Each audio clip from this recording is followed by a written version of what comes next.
professional risk here being that you're going to put your name on a paper that maybe later someone will say that the data was bad or the paper was wrong or something. That's a professional risk when you kind of agree to co-author a paper with someone. And it turns out it takes about 2 years of working together closely in the same building to reach that point where you're going to take that bigger professional risk. And so this is, again, for you, Sharon, in your thinking about how do I find collaborators. Set your sights on building relationships over a bit of a longer haul, not like over a week or two, but getting to know people over a couple of years. Set your sights on the kinds of closer relationships that you can build by repeated contact. We actually don't think it's important that you're in the same building. We think it's important that you regularly see each other. So if for some reason you were to visit that building very frequently, that would be just the same as if you were working or living in that building. And then keep in mind that that the thing that you're probably doing, which is causing people to want to collaborate with you, is you're building trust, right? You're building some sense of connection. And so this brings me to the second topic. The first is like, how do you put yourself in a position where you might, kind of overcome barriers and start really working with someone and doing something important together. And then the second is, what's necessary in that connection, what needs to happen. And this gets to trust. So we frequently talk about trust as though we know what that means. Say, I trust this person. I trust my wife with the car keys or something. She's a good driver, right? But when you really look closely at trust, there's a lot of different things that we might mean when we say the word trust. And I'm going to break it down for you. There are professors that study this topic, and I'm simply sharing what they've learned. There's a professor at Boston University that's focused on this. But the people who look into this say trust actually has 3 components. Trust is comprised of your assessment of someone's competence, your assessment of someone's benevolence, and your assessment of someone's integrity. And I'm just going to take you through each of these. So if I give you my car keys, and I'm pretty sure you're not going to crash my car because you don't know how to drive, I'm saying I think that you're competent. Right? That's your ability to do the thing well that I need you to do. Right? If I'm asking myself whether you have my interests at heart, I'm assessing your benevolence, right? So if I give my car keys to my son's friend, who's going to go to a party, and he really likes me, and he cares about the relationship, he's probably going to be a little bit more careful with that. But if people always talk about if they have a rental car, and it's like, well, it's a rental, who cares if I go over a bump too much? You don't really feel any benevolence maybe towards that rental car company. So you're not going to be extra careful with their car. It's just a rental, people might say. So one of the things you need to assess is, do they kind of care about me? Or they feel warmly towards me? And then the final is integrity. And integrity is integrity is a question of whether someone will do the thing that they say they're going to do.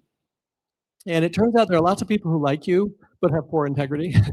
And there's a classic example of during World War I, there were times during trench warfare where they would call a truce, and everyone would get out of the trenches and go and collect the dead.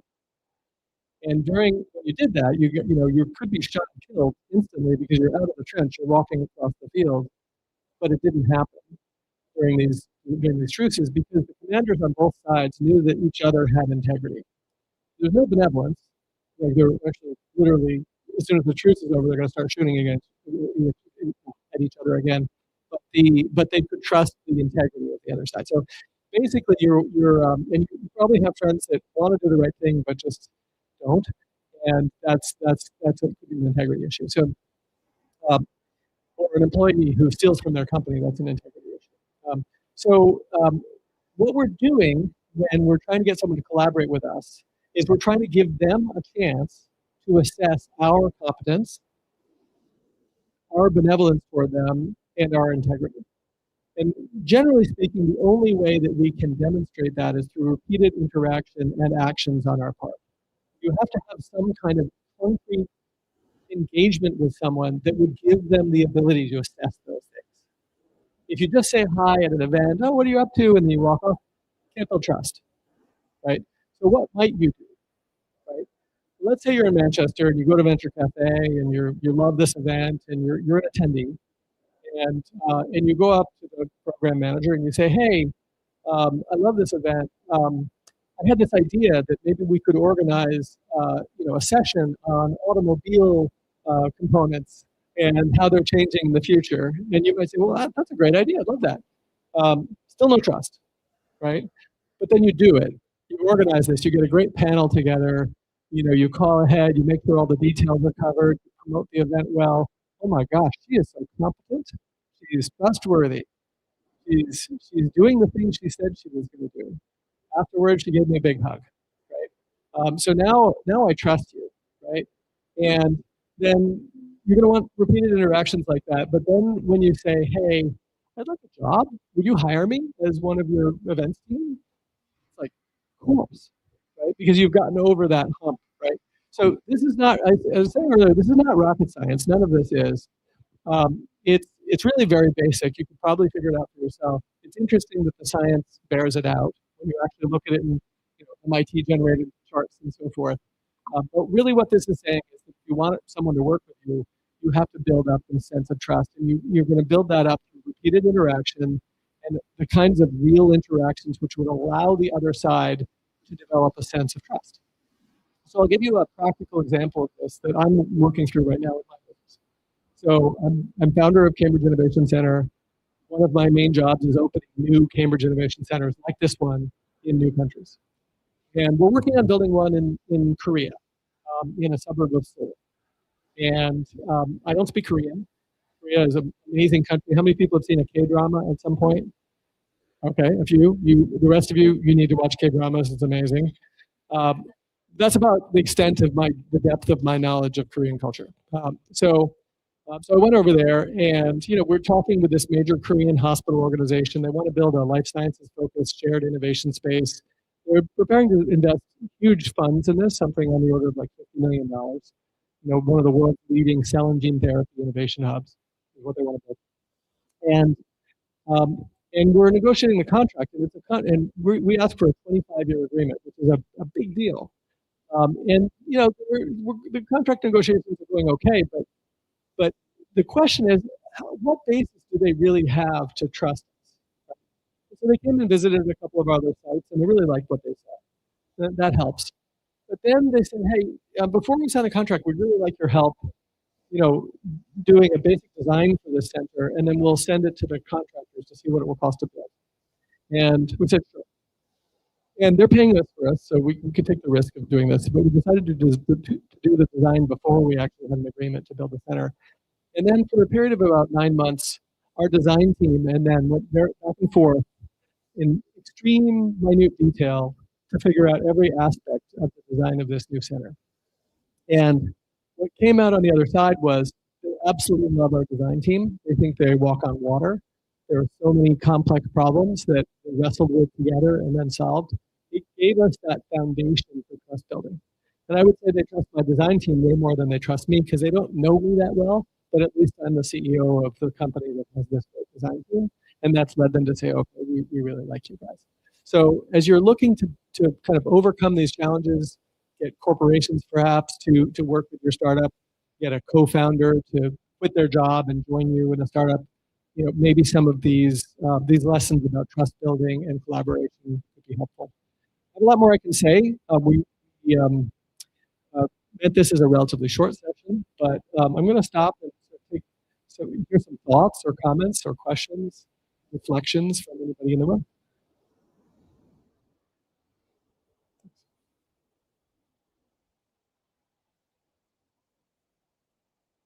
If you want to tell us something that you're working on right now, one thing we can do is brainstorm how you could find the perfect partners.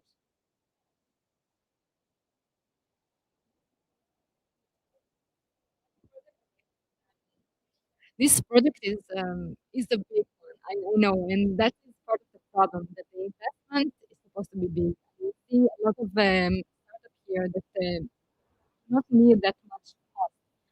My thing is possible. I could definitely. So my bachelor actually was in archaeology, and I was dealing with ancient gardens. So everything, let's say, maximum till the 14th century. I don't know of it, but of course there is a job, and basically the research in the US, and I never wanted to study that. I continued to MBA, and I'm about to finish, and I had this idea actually 10 years ago, but now it's kind of developed with the AI. I want to create a modular cube, and this modular cube is moving. It's rotating every 3 months to different places, so different, basically in museums, because there's a lot of sense. There is a lot of, also it's very trendy right now. Also the AI and the museum and all the conservation. So this is you have to imagine now I got you all. So this is a cube. There is humidity inside. There is actually you have the sound of water, sound of everything, and you get inside this modular cube, put the glasses on, and you walk inside the ocean gardens. I have the research, of course, so this is not a problem. So you really walk inside the garden, and then you have the sense of to the right and to the left, and you touch different fabric that imitates different textures of trees, depend of the herbs, depend of exactly what it is, and then it releases also a scent when you touch it. So you really have all the experience of walking in the garden. And the thing is that you're also working on, it's kind of a treadmill. So you're walking in a spot, but you have the feeling of walking.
I have you actually as the first person to talk with me with your welcome words, but you did very well.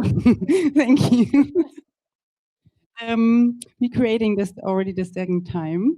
What do you think? Why it's important to do a fashion tech event? Why is important? Because Venture Cafe is a place that connecting different industries, people with different background, and we believe that innovation is happening in this intersection of different areas. So that's why we are global organization, and we are happy to connect people globally, but always if we are in the city, we are really rooted in the local ecosystem. And as all of you know, tomorrow is the start of Berlin Fashion Week. So that's why we decided already second time to celebrate it with Yoona AI, and to gather not only fashion community but AI community, and enable people who probably wouldn't meet in their life, just meet each other and maybe create something together. So we are really happy to have you here, and stage is yours. Thank you. Sounds like Yoona AI. We are also people who maybe we would never have met if we would not have built this fashion tech company. Thank you for the collaboration. Yeah, that's me, Anna. I'm one of the co-founders of Yoona AI, and we actually do this event since 2014. Martin is, for example, there. When have you been speaker in our event, like 2016 or something like that, right? Long time ago. So I think it's very important that we talk about fashion technology, because it's the one and only thing, technology, which can change our industry. Our industry is not sustainable, it's not efficient. We spend so much money for nothing, and then 70% of clothes and products are not sold. So we are here together and having a look to our agenda today. I also want to welcome everyone in our stream. We stream this event live on our YouTube channel, because we have guests from all over the world, from Europe, Dubai, from everywhere, China, and everybody's looking and watching what we're doing. Thank you for that, and welcome to the world. So, what is the agenda today? The first part is taking over colors. I actually, the last half year, I was learning so much on so many things about colors. I was invited by Nativic to Nashville, USA, and have been part of the Color Summit. And I did not know that colors are so important for our industry until I deep dived into it. So the next thing is holistic digitization. For that, we have Thomas here and two other guests. Because the holistic digitization in our industry is very important to provide products on demand. This is what Thomas is providing and building with two amazing persons too, and that would be our next topic. And the third topic is actually something what we launched, and it's the worldwide first AI Fashion Award.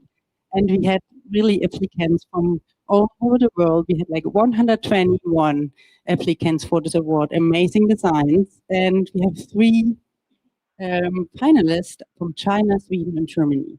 And I think that's amazing. It's like the world is coming together and creating designs with AI.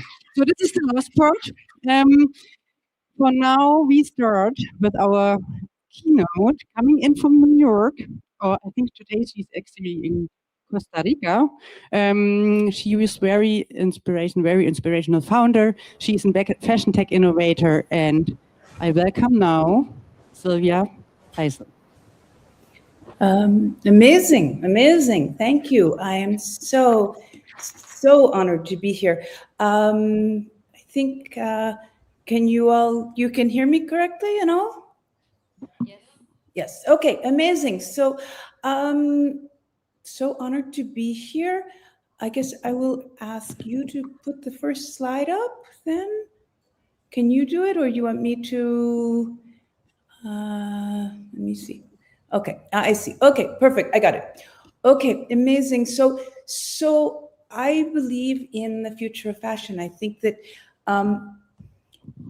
fashion is, out of every global industry, probably further behind than any other at this point. It's still mostly made by, very, very poorly paid, mostly women in countries sitting going like this at a sewing machine, and it's not taking advantage of all that there is. There's so much opportunity, and it will change. It is changing, and it's changing so fast, and it's a very exciting place to be. And technology and AI are what's driving that change. Let me just see. I see. Okay. So a little about me and why I can say this is that I have been in this field forever. I have been a fashion designer. I know what it's like to build a brand and then to have that brand change and to see what the changes are in the world and see how we, because about 15 years ago, I started looking around going, okay, technology is what's driving change. And how can we use that for fashion? And so that's what I work on. I don't design, I work on how we're going to change things. And very strongly that humans use their creativity to change the world. The changes in the world, whether they're technology or not, they come from human creativity. It's some little tiny, tiny thing in our brains, in someone's brain that goes, okay, what if I did this? Or what if this changed or so? And that's what drives it. But then actually making those things, actually doing that is very, very hard. Building is hard. And then once you build, you also have to communicate it. You have to share it. You have to, the world has to know about it or it doesn't mean anything. So fashion then, switching what's creativity to what is fashion. I asked Google AI, what is fashion? And Google thinks of it as style and things, but they also said it is something used by individuals to signify social identity, self-expression, and cultural values. And I think this is really important. Like, fashion is how human beings show the world who they are and what they believe and their identity. And a fashion designer is the person who can create that. Designers are the ones where that little creative thing in their brain says, oh, I could make this, I could do this. They envision it, and then they make it, and it helps all of the rest of us are then able to express on our bodies and on our identities, our personal beings. And as a designer now, again, I went back and asked AI for a definition, and ChatGPT told me that it has to be also about designers have to know now, not only the creative part, but also how it's made and who it's made for and all of that. And I think this is important because also there's two different things in clothing and in fashion. So there are about 8.2 billion people in the world, but they all wear clothes. Everyone wears clothes, but not everyone wears fashion. I have also these numbers on how big fashion is, and that's part of the problem. We make, fashion and apparel, these are apparel numbers, in fact, is that it's so huge and it's such an important thing around the globe, but yet only about 30%, somewhere between 25 and 30% of the world's population actually wears fashion, meaning that they have made a choice about what they want to wear, that they are using their clothing and their identity and their makeup and their whatever else to show the world who they are. The rest of them, either because they can't for some reason, or they choose not to for some reason, aren't really participating in fashion. They are either in uniforms they are unable to afford, or they simply choose not to, or they have a disability or so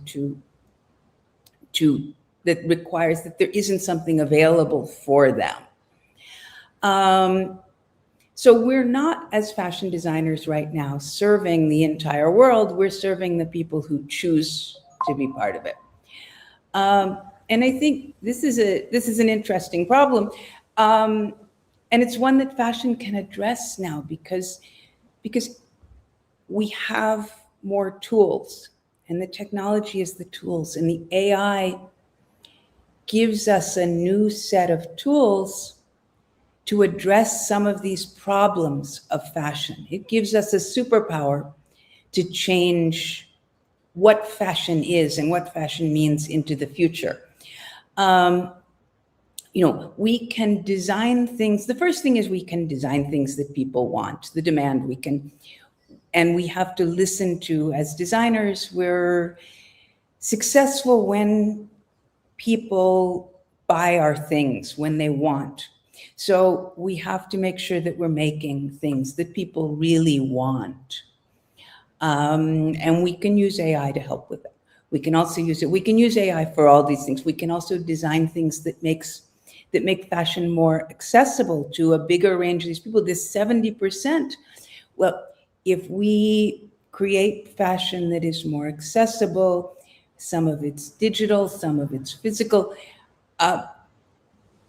this is, 70% of the world we can supply. How can we bring fashion to more people? On a sustainability thing, we have new materials that exist. We are developing new materials and transforming old materials into new things, new manufacturing, new technology, we can make things that were never possible in the past. We can transport, I think the supply chain is a big thing, and it can't be ignored that we need in fashion to have new supply chains and new ways to move things around the globe in our connected world. And then on an emotional level, fashion we can make things that honor the past while improving on it. While tradition, we need to incorporate tradition into our clothing, into our lives, into our fashion, but improving on it rather than trying to stay in the same place, to make things that are new while honoring past traditions and histories. And fashion is our expression, like it was in that definition. We share our emotions, our feelings. We can use fashion to share between human beings and to connect us. And on the connecting, I think right now, especially in the world, we have this amazing opportunity to connect the designers and the people that make the clothes with our consumers who wear the clothes and our audiences, and then also with the people who make the clothes, who are an important part of this, who are actually manufacturing and helping enable this, and to bring all of us together. And how do we connect all of this? And we do this by using our creativity, our human creative thing with AI, because AI thinks logically. It is technology that uses logic to solve the problems, because we're humans. We have these crazy, crazy ideas, and then we need the help to make them real. So I guess my closing is crazy ideas. Go for it. Think of the most crazy things, and let's design the future, and let's build. And thank you.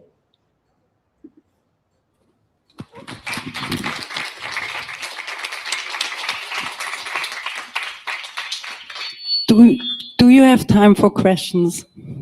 Yes. Do we have any questions to Sylvia?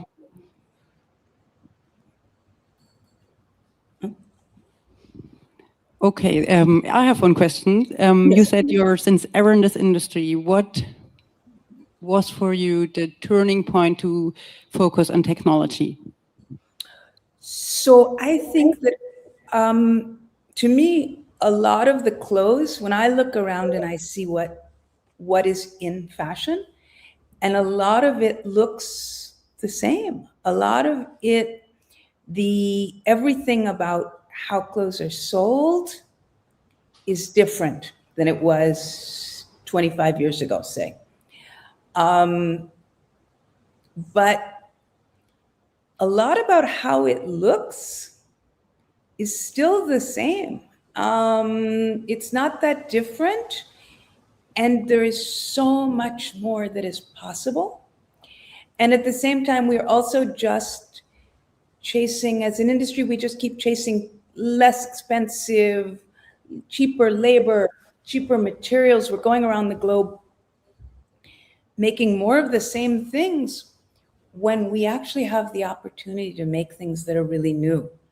We can make, the technology exists. We can make things that are so much better.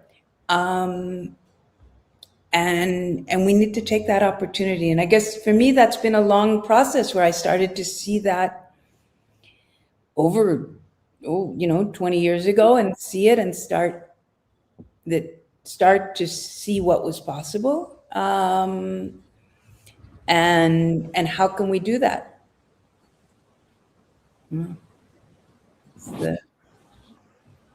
Okay, thank you. We've got a question. Yes. Yeah, thank you. My question is, you mentioned that from the human side was the creativity, and from the AI side it was more needed the logical steps. But what about also the other way around? So to let AI so hallucinate a little bit and come with some maybe crazy designs that could be maybe not that nice for somebody, but maybe there is place for I think some creativity also yes. from the Okay, AI. No? absolutely. And I don't want to say that AI isn't creative, because I think AI is very creative, but I think that that a human, at least at this point, a human drives that the human, you ask the AI, you ask it for the craziest ideas, but its ideas are going to come from some kind of logic there. There's going to be a pattern there. And so you then look at it and go, okay, what do I think as the creator? And again, you ask it again. And then you go back and you add that, again, maybe it's an emotional content to it. I think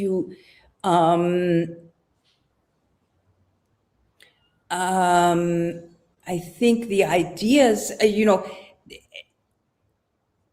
don't want to say that the AI cannot be creative. I think it should be, but I do think it's driven by a human disconnect that is our strength, where we're just saying, okay, what is the most illogical thing? What is the most emotional? What is the most non-logical thing? But you also, but it is about prompting. It's about, and it's about working together. It's a collaboration. Does that answer? Okay, thank you. Any more questions? Okay, then thank you, Sylvia. We welcome now, I saw him already in the waiting room. We welcome Doug. He's Managing Director and co-founder of Natific. And afterwards, we welcome Caitlin. She's also calling in from New York. She is the color expert of Swim USA. So Doug, you can take over. Good evening. Can you hear me okay?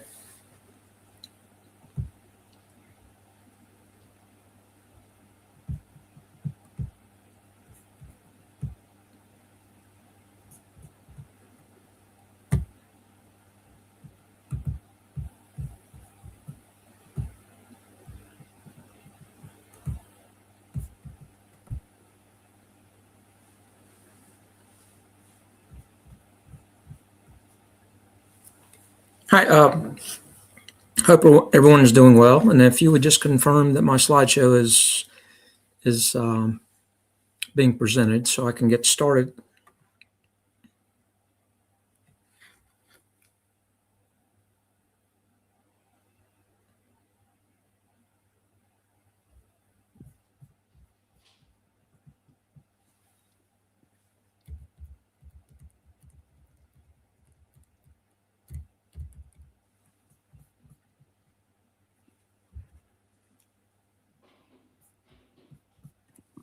I'm gonna talk about color today, and color is a very important part of fashion, and it requires a lot of creativity. The designers working on not only seasonal color palettes but also garment styling, and trying to determine what's going to be the next really hot fashion trend.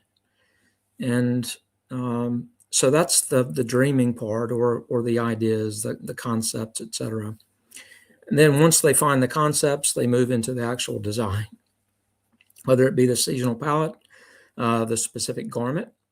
And then once they've completed that design process, then that's turned over to product development and sourcing teams that have to execute and deliver that designer's original inspiration.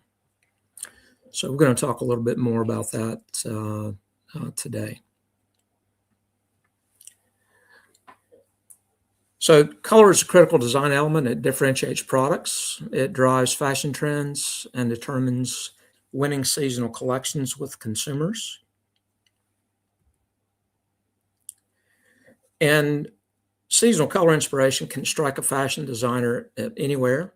It can be from a serendipitous moment to vibrant streets of Milan, or curated insights of their favorite trend service.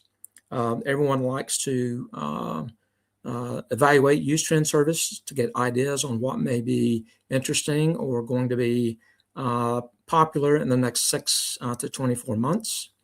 But we still have to, at retail, we have to confirm the readiness of the desired materials for production, and to see if they're a match with the colors that have been selected to be produced on those specific materials. So one thing that we have to do is we have to validate the color feasibility before sending to suppliers for lab dips. And then also that allows us to transition from simply dreaming to what I like to call intelligent color design.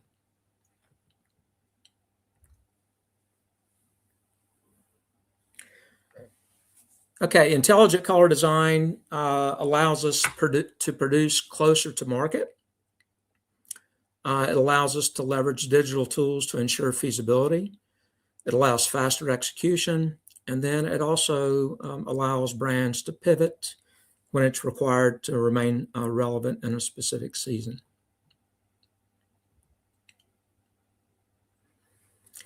One thing we do at Natific is we check the feasibility of colors, but we require a lot of different inputs to evaluate this.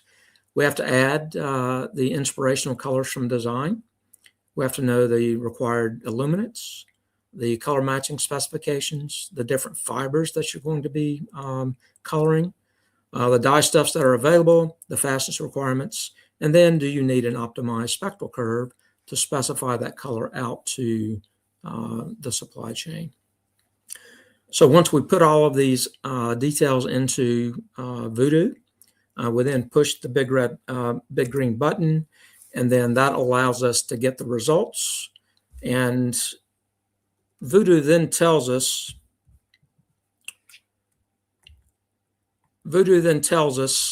if a color is feasible. So in recent years, what we did is Nativic created a virtual color library, which includes over 17,000 colors that have known color feasibility. This allows you to pick a color and go straight to production. It also offers you perfect tonals in a variety of shades, so that if you need a tonal, it's easy to pick a perfect tonal for a shade and then also put that into production. So having the virtual color library that has known feasibility allows you to rapidly execute because you know that they're feasible when you select them in design. Just an example here, if we look at the image with the different paints, then we can say, okay, this is the inspiration for our design, seasonal color palette. And then what I did is I looked at the available NVCO colors that would represent textile colors that might be the closest match for this design. So we've got the NVCL colors are laid over the shades here, just to give you an idea of what we might end up with as an actual textile color palette that we could produce using this picture as an inspiration.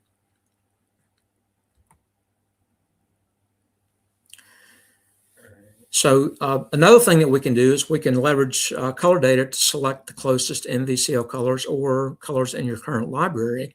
If we have a design inspiration that can be measured by spectro to get the reflectance data, or we have LAB values, LCH values, etc., then you can upload those into systems and then search against your current color library, or then in addition, the NVCL, which is a virtual color library, and then that will tell you the closest colors available for your design inspiration. It will allow you to finalize your palette. You can get ASE files in the required illuminance, so you can confirm the palette, and then it's time to release the palette to your supply chain and then start producing the product. So it's time to deliver.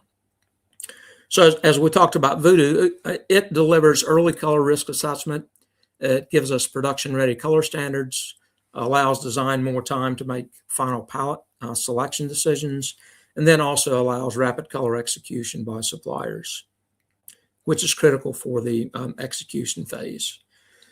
So with predetermined color feasibility, there's no more trial and error to see if a color can be matched at the supplier, or if the fastness that you require can be met.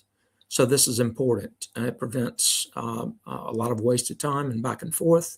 And this represents intelligent color design today. It allows maximum creativity only within the limits of technical color feasibility, which are the guardrails that we have to operate in when we're moving toward production. So here we have an AI generated photo overlaying colors selected for the palette. So that gives you a good representation of what this might look like in different yoga clothing, as an example.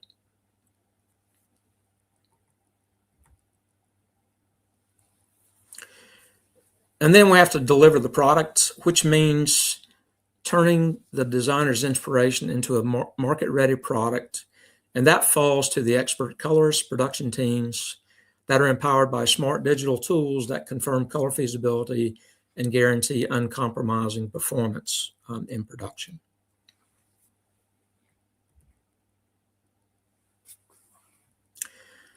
So today at Nativic, we use color accreditation for global mills and vendors, printers, etc., to confirm their capabilities for digital process control, statistical process control, in order to accurately and precisely produce the designer's inspiration of feasible colors. And basically the way the process works today, and leveraging all of this technology, what we're able to do is the seasonal color inspiration is taken by the designer. We confirm feasibility. That feasible digital color standard is specified out to the supply chain, and the competent suppliers execute the colors, and then they deliver. This is a process that may have taken weeks or months previously, and leveraging the technology and capabilities, we've got the capability today to execute new fashion colors very quickly. And this enables brands to chase fashion trends, color trends. If they may have missed it in a current season or upcoming season, it allows them to add colors very quickly and get those into production with the confidence that they're going to get the color that they need on the specific products that they need. So if you have any questions, I'll be glad to answer those.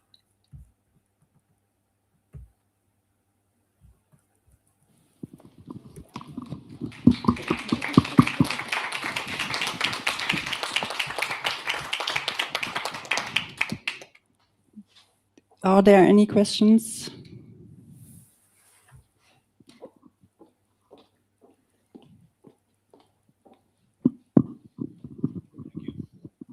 So maybe this is a naive question because I'm an outsider, but you said, what is voodoo? Could you elaborate on that?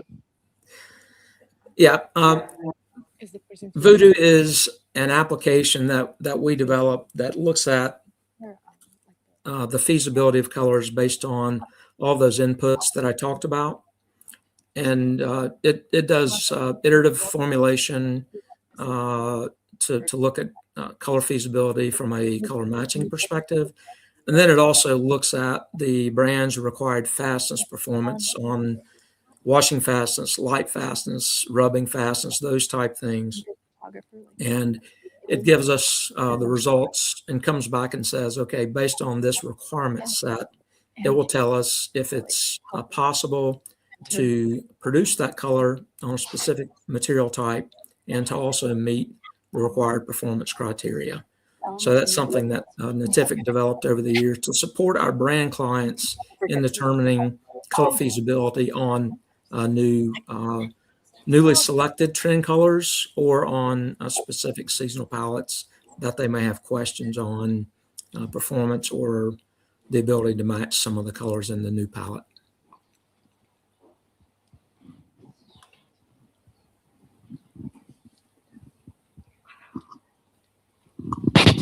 Any questions? More questions? Okay, then thank you, Doug. Then I would say, is Caitlin already there? Then we let Caitlin in.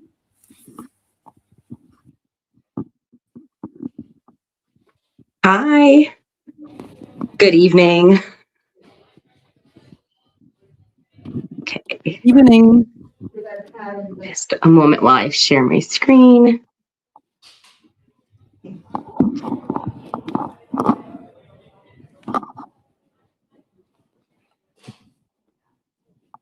Let's see. Okay. Okay. Great. Well, thank you. So we all interact with color on a personal level. So its complexity is unassuming and commonly underestimated, as Doug alluded to in his last presentation. My whole career has been a hyperfixation on color, getting the design intent right for color while supporting production requirements. I lead cross-functionally to understand design's intent, identify and address concerns, help to optimize the design selects, and then oversee the color approvals and the coordination. It's great if they buy our garment, and I think we all share this thought, but it's even better if they also get the other pieces to complete their wardrobe. The tools we are discussing today support, simplify, and take the guesswork and the lead time out of color while maintaining design intent.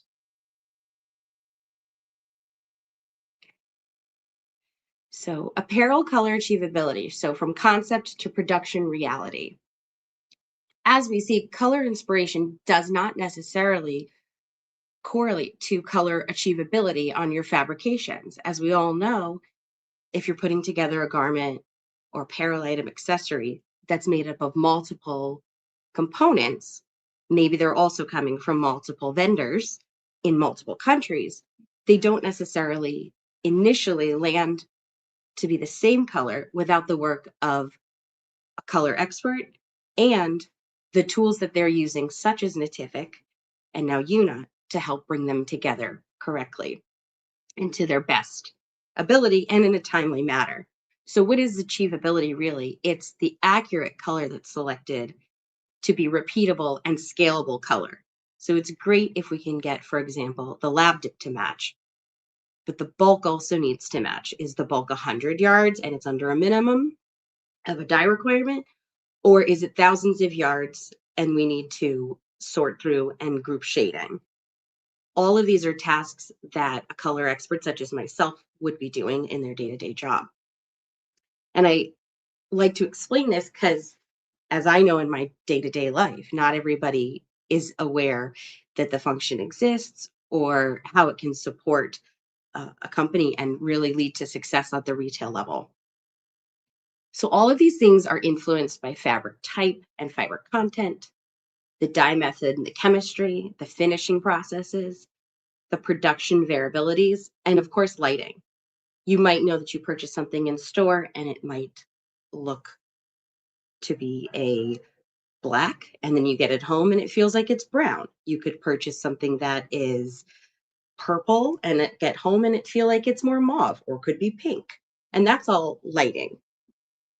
So these are all variables that we would want to consider. So some key takeaways about this are the earlier achievability is evaluated, the fewer surprises exist at production. Designers often select colors based on their trend, mood boards, and digital palettes. However, not all colors translate clearly to the real fabrics. Achievability ensures that creative intent aligns with manufacturing realities. So the cost of getting color wrong. I feel like, and I've explained this in my teams before, that when we hit color right, we don't hear much about it. If it goes through the production chain perfectly, there's not much about it until we get selling data. We hear about the things that go wrong. And what does that mean? That's taking our time up. That's taking our time, which is money and headcount, and as well as everyone we bring into the room to solve that problem and to navigate those obstacles. So physical lab dips themselves, if you're a designer who reviews their own lab dips, you'll know that they're time consuming. It may take you moments or minutes to review something, but it's weeks to get them, not days. They're expensive. It's often not shared the actual cost that the mill is taking on to produce them, as far as headcount, supplies, materials, as well as shipping costs to get them from one office to another and often one country to another. They're iterative and waste heavy. Anytime we're creating a rejection in lab dip development, strike off, or bulk, if we actually truly reject it, what we're creating is waste. So we want to eliminate and reduce that as much as possible. We want to get to accuracy faster because it's not just about wasting our time, it's wasting in the environment. Color inconsistencies come across from mills and fabrics and season. Season to season, we want our black, our white, our navies, our core neutral colors to be consistent so the consumer can build onto their wardrobe. Communication gaps exist between design, your internal teams, and the vendors. So these are all challenges that we're working against. But luckily, there are solutions. It's worth noting that multiple lab dips per colorway are still the industry norm, and delays can mean missed market windows, which is a shorter opportunity to get the garment selling and have accurate data, which helps us inform our future seasons. Traditional workflows rely on trial and error. Each correction cycle adds cost, delays timelines, and increases environmental impact. This is where AI changes that equation. So using AI to predict color before it's made. We don't have to wait till we physically see it to know it's going to work or not. So what this does is this allows you as a designer to get back to inspiration and designing, less time in the light box, more time doing what your true passion and your core training allows you to do. Digital tools exist to predict dye outcomes on specific fabrics. They're optimizing color and recipes under different lighting. They're accounting for the fiber, the weave, the finish, and they're learning from historical production data, which in function is what someone like myself does on a daily basis. We're pulling from our historical knowledge, both within this company that you're currently working to support or prior companies, and your experiences to build off of what is that prediction? What is that likely going to end up with? Do we have any problems we need to mitigate ourselves away from? So what AI would replace is excessive physical lab dips, the guesswork of color approvals, and manual color matching across vendors. It simplifies and it speeds. AI does not eliminate creativity, it supports it. Designers can still choose bold and nuanced colors, but AI will flag what's achievable, what needs adjustment, and what's high risk before sampling begins. Because one of the challenging things is once you've designed and maybe presented outward to a team and maybe sought an approval to proceed with that sampling or that production or that style, is if you come across a risk, you have to circle back through that process typically to gain approval and to continue with your developments. This saves you that.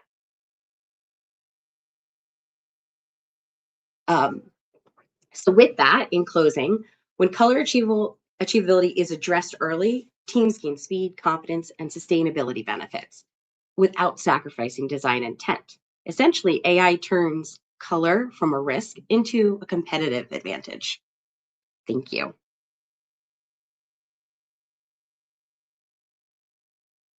And with that, if there's any questions. Do we have questions?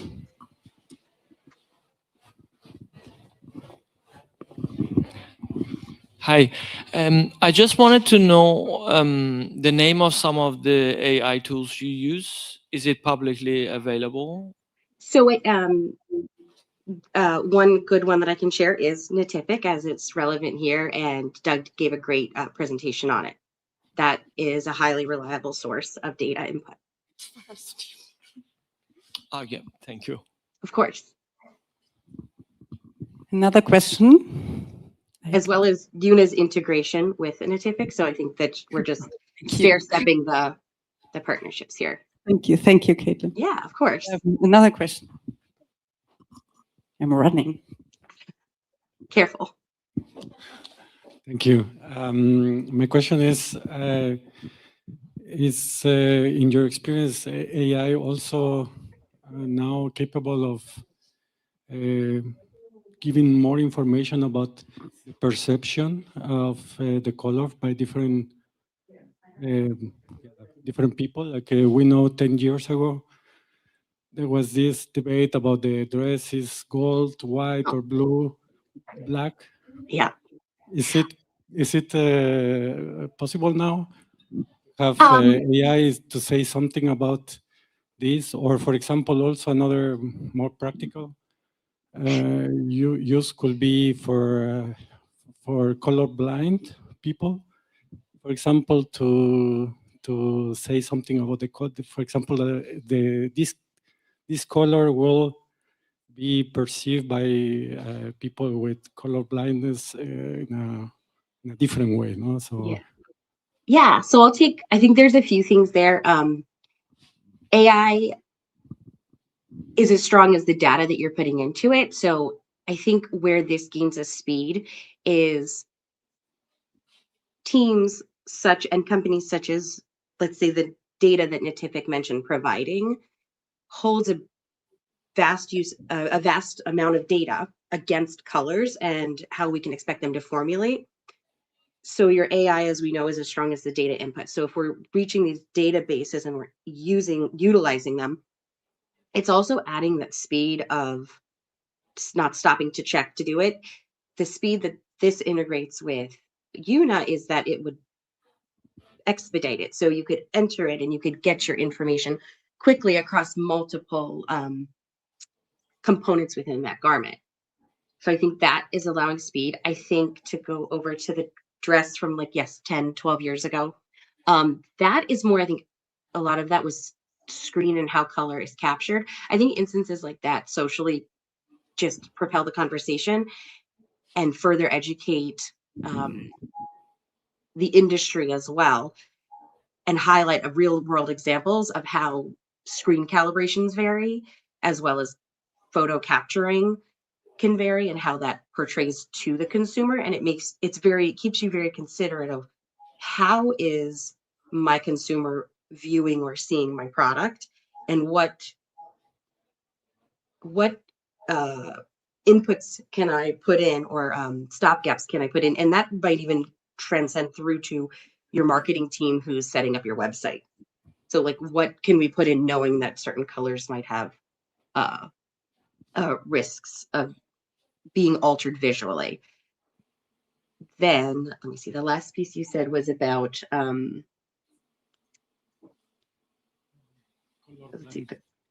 color blindness. Color blindness, yes. So I know that in some past roles I've been in, when we're designing for different abilities, we might consider how it might be perceived. So yes, you can take, again, with partnering of color experts and software and data inputs, you can understand and consider how you could design around or design to support someone's visual acuities.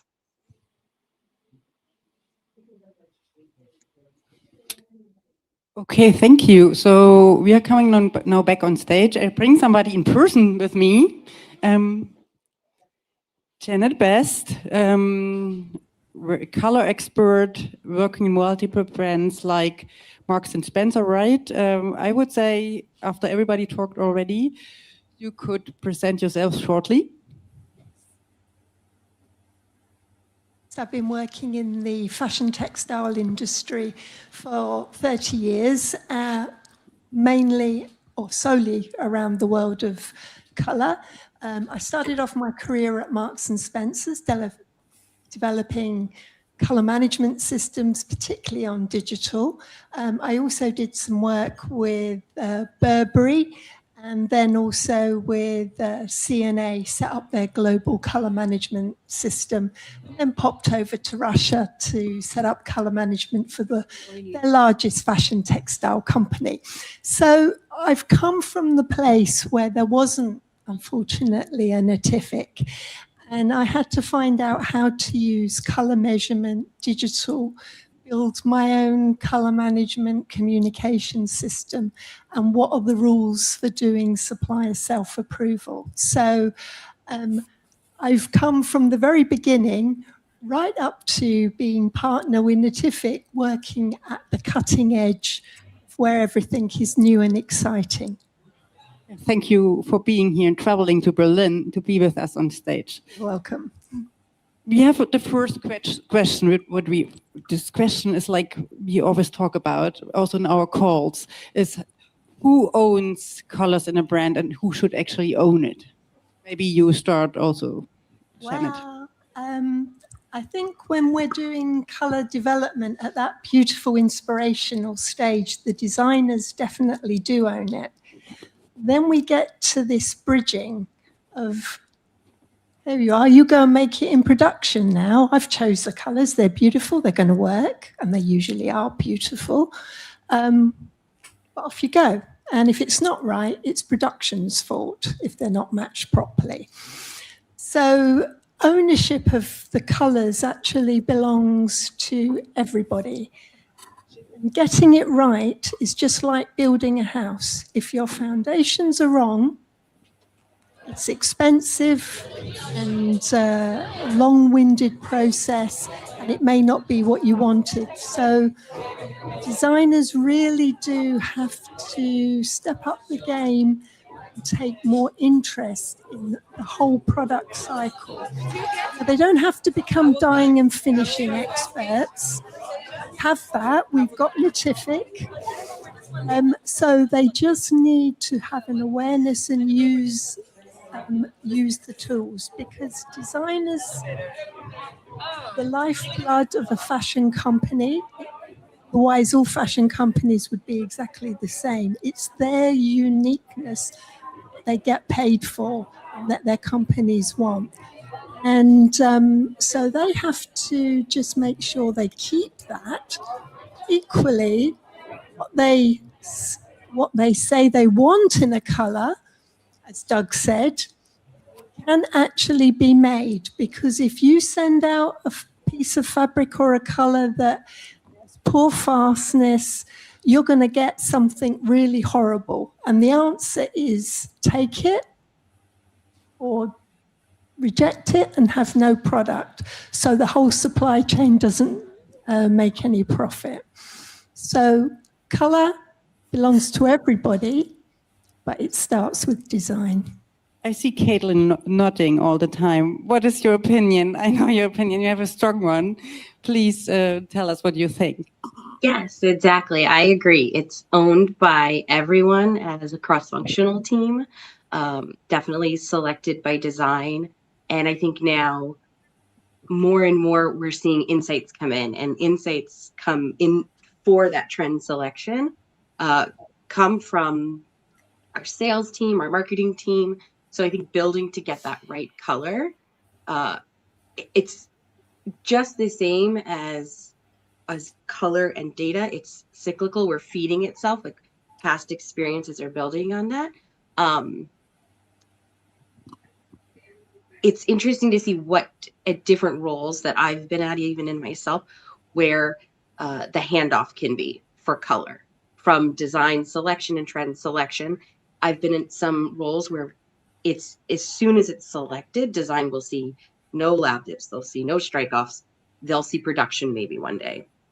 And I've been into it as well, where design works on lab dips or wants to work on lab dips. But I also work to bridge with them to ensure that there's trust instilled in the process, in the production team, in the mills, and that it's a beneficial relationship for everyone because we're all working together. Yeah, cool. And Doug, I mean, you know all these brands. You have like 40 customers. What do you see? What happened to the color experts? Do they have color experts, or does everyone own a color? Yeah, I think, I agree with Caitlin and Janet. It's a collaborative effort, or really needs to be the most efficient and have the most success in, especially seasonal fashion color execution, because those are typically the new colors. But I think also the ability for those teams, within a brand, in their sourcing offices, to be able to leverage the available technology today, to allow them to make those intelligent design decisions. And I think a lot of the brands that we work with are doing that, and that allows them to make smart decisions, to reduce off shades, markdowns, and a lot of different things that are the result of poor color execution. So I think it's each group has their own specific responsibilities, but I think all in all it has to be the brand saying, okay, we're going to execute these colors as a group. We're going to agree.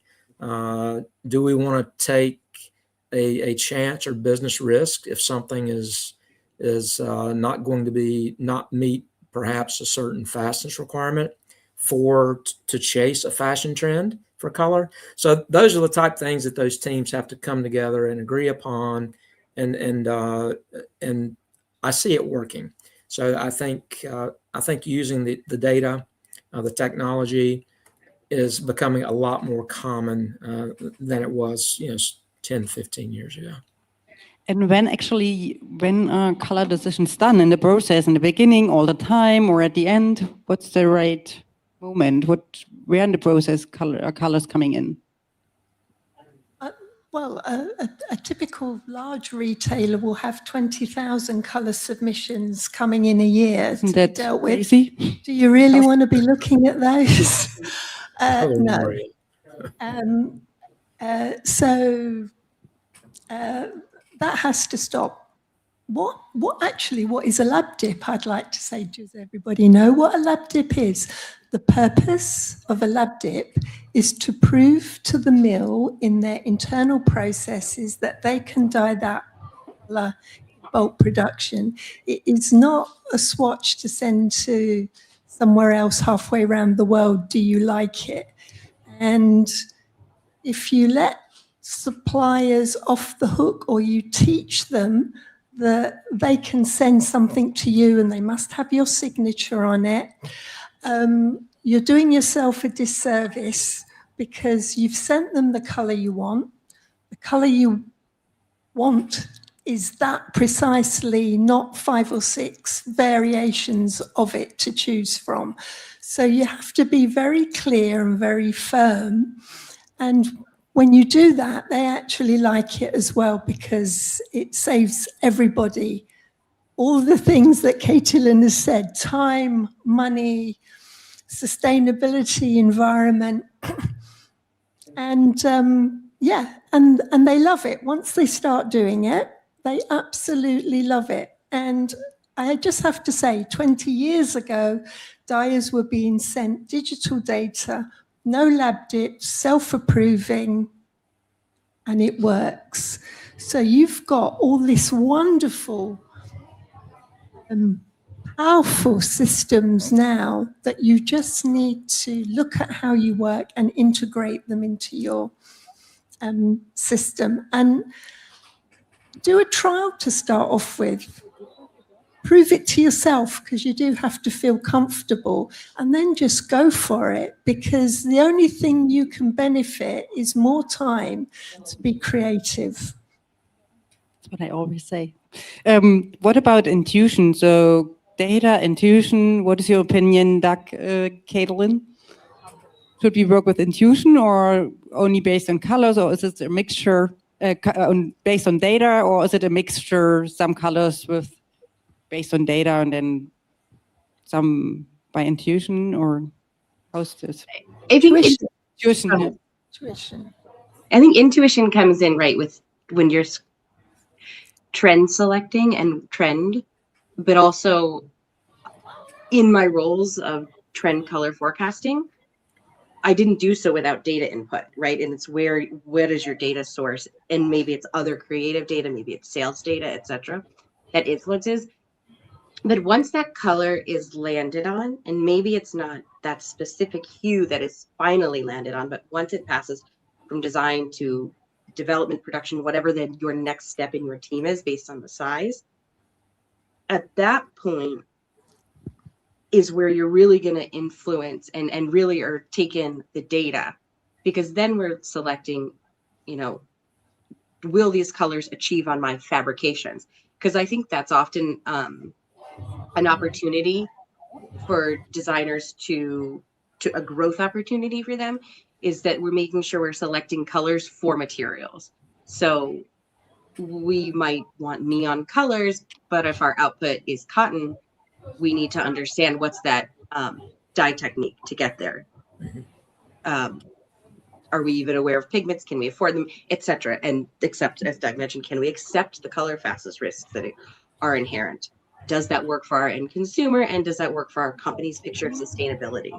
Because the other piece too, I think, color fastness as we progress those conversations is, at what point does the garment not become usable because the color fastness has deteriorated? So that's a whole nother segue we can get into on layering of colors. But it's, again, it's intuition and data and all of that. And that's where some people say, like, oh, AI could take over your job or so-and-so's job. But I think if we inherently know about that ourselves, that it's our intuition inside and our use of the data and our cleverness, like that's where your personal edge is, if anyone is worried out there about that. Yeah, I think I absolutely agree, Caitlin. Designers have an amazing mind and creativity, and they are working out there on the edge, and they are balancing so many amazing things. There is the brand identity, unless you're lucky enough to have your own business and company, but still you're building a brand identity. And when you build that identity, you're consumers, your customers, are trusting in you to make them look and feel great. And there's something about your style, your signature, that no matter how trends and colors changing, you've got to find a way to have it, but make it new as well. And I think that's the edge and that's the specialness of design. That have been great words. We are a little late in time. I get messages all the time from Volker, who's up there. I would say some finishing words from your side. What would you recommend brands with their color?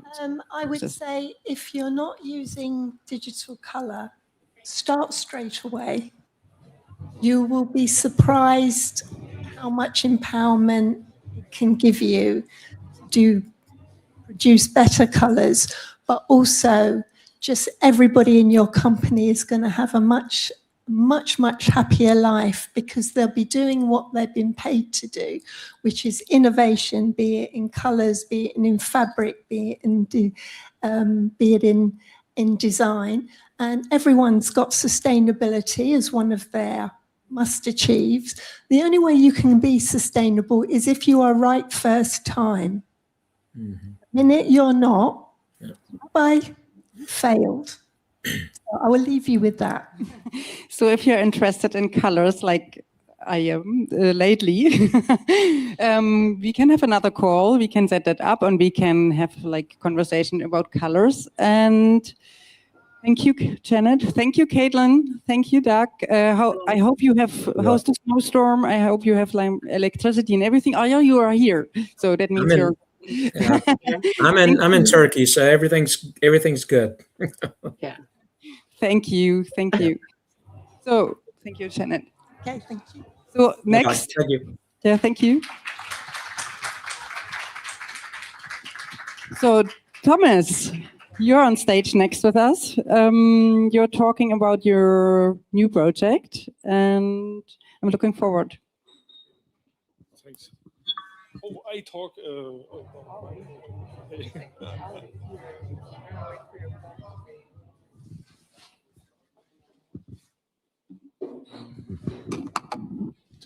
You take the slides. Anna? Click. Where went the click? Yes, hello everyone tonight. I'm Thomas, 45 years. I developed a clothing on-demand factory since 2009. They created the idea for manufacturing clothing for everyone, made to measure everyone. Made to measure for everyone. The clothing on-demand factory is my great topic since 2009. And the process I developed is the Nikki's factoring. Nikki's is the name of the GDR for T-shirt. And in the other side of our country, it's a fabric, a smoothie fabric, and I bring it together in the Nikki's factory process.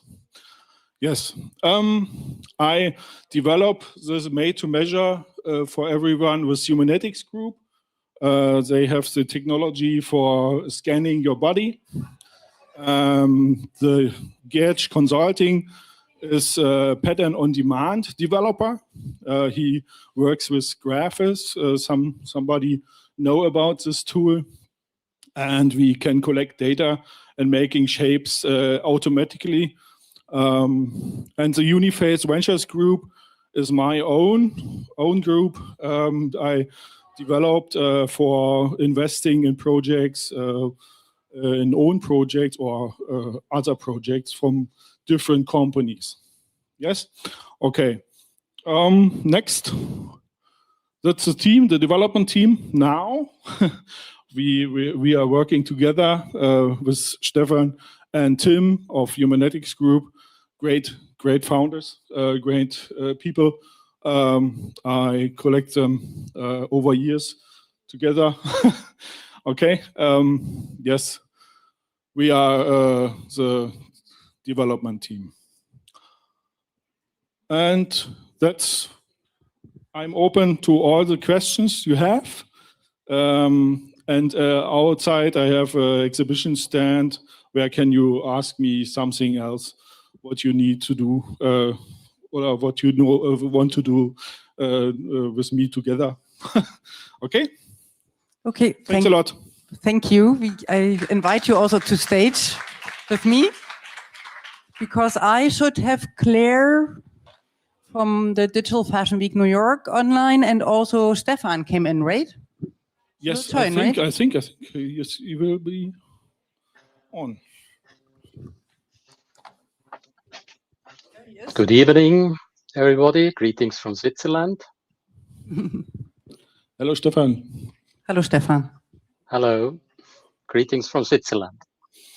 Did Claire also arrive, or is she not there?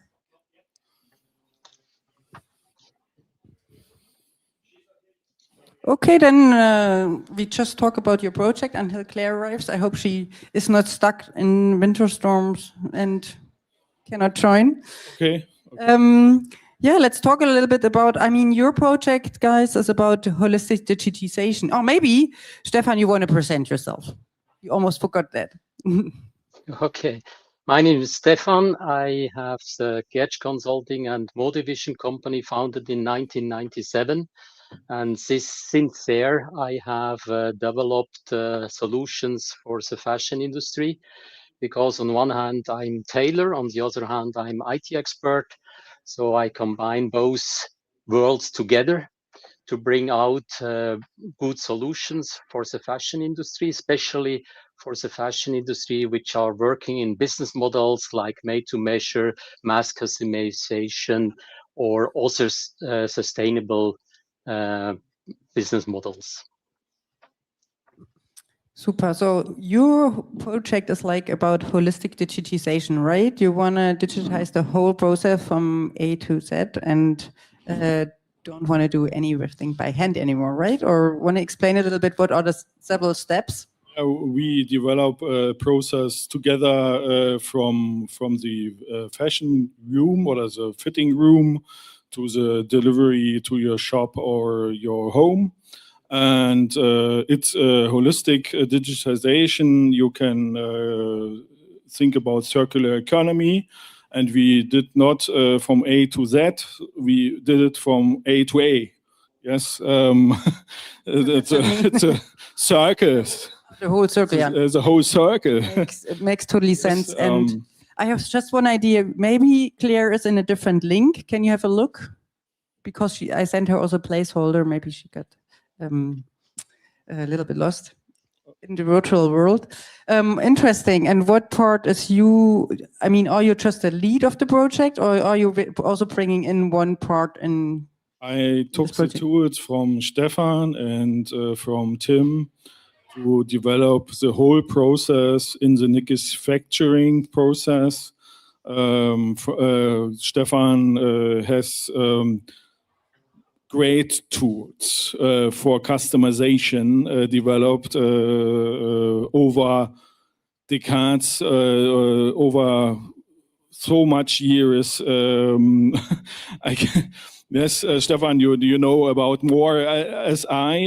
You can develop, you can explain such more as I can do. Maybe Stefan, you take over. Maybe somebody explains also what Tim is doing with Humanetics. Yes, Tim is a part of the Humanetics group, and he has the tool for made to measure, measuring yourself, measuring in the fitting room, a little mobile tool, and we connected with a mirror, and you can create your products, you measure yourself, and we collect the data to the factory of mass customization.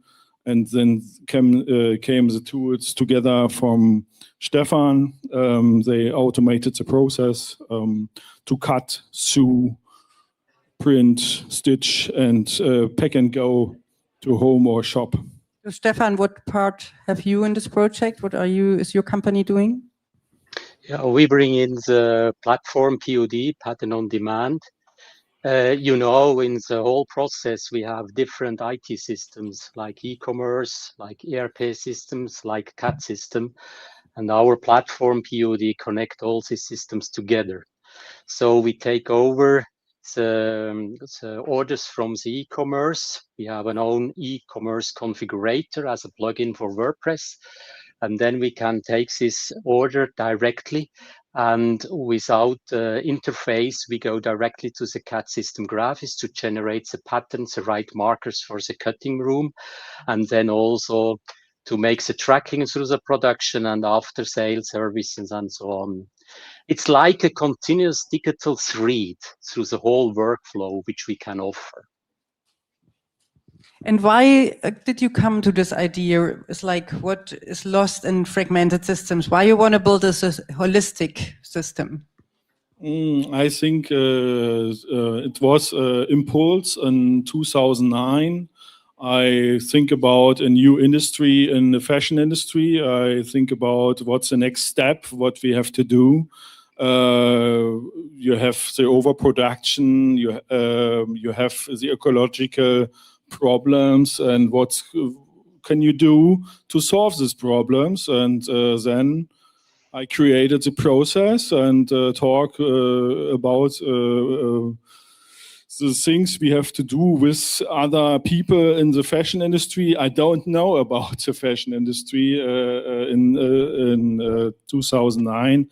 I make a deep dive into the Berlin community of fashion industry and collect data and people building a network, building a factory with people together. Super cool. What do you think, Stefan? Where gets the value lost in fragmented systems when the whole system is not working together? Why should it be all together?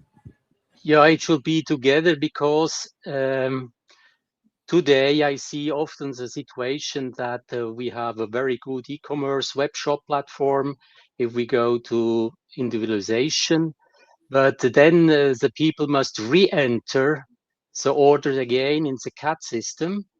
And in this case, they interpret sometime new things in the order. And with our POD system, we want to have the single source of truth so that we take the order from the e-commerce, and with this one, we go directly to the CAD system, produce relevant patterns. That means depending to the choice of the customer who act as a co-designer in the configurator, and according also to the body measurement. We have also customer in the first step, they go only to adapt the product in the length, for example, of a jacket or the length of the sleeve, because they want no directly go to the body measurement. But with the CAD software graphics, we are able to do this both. And in this way, we can generate in a manner, all the patterns in the right way, secure, fast, and a very important point is reproducible. What does that mean? If we receive the same measurements, the same type, we can generate the same fit. And that gives at the end a trust to the brand because the customer feels the fit. And when he feel it, he see, okay, next time he will receive the same fit. It is not something else. And that gives the truth to the brand.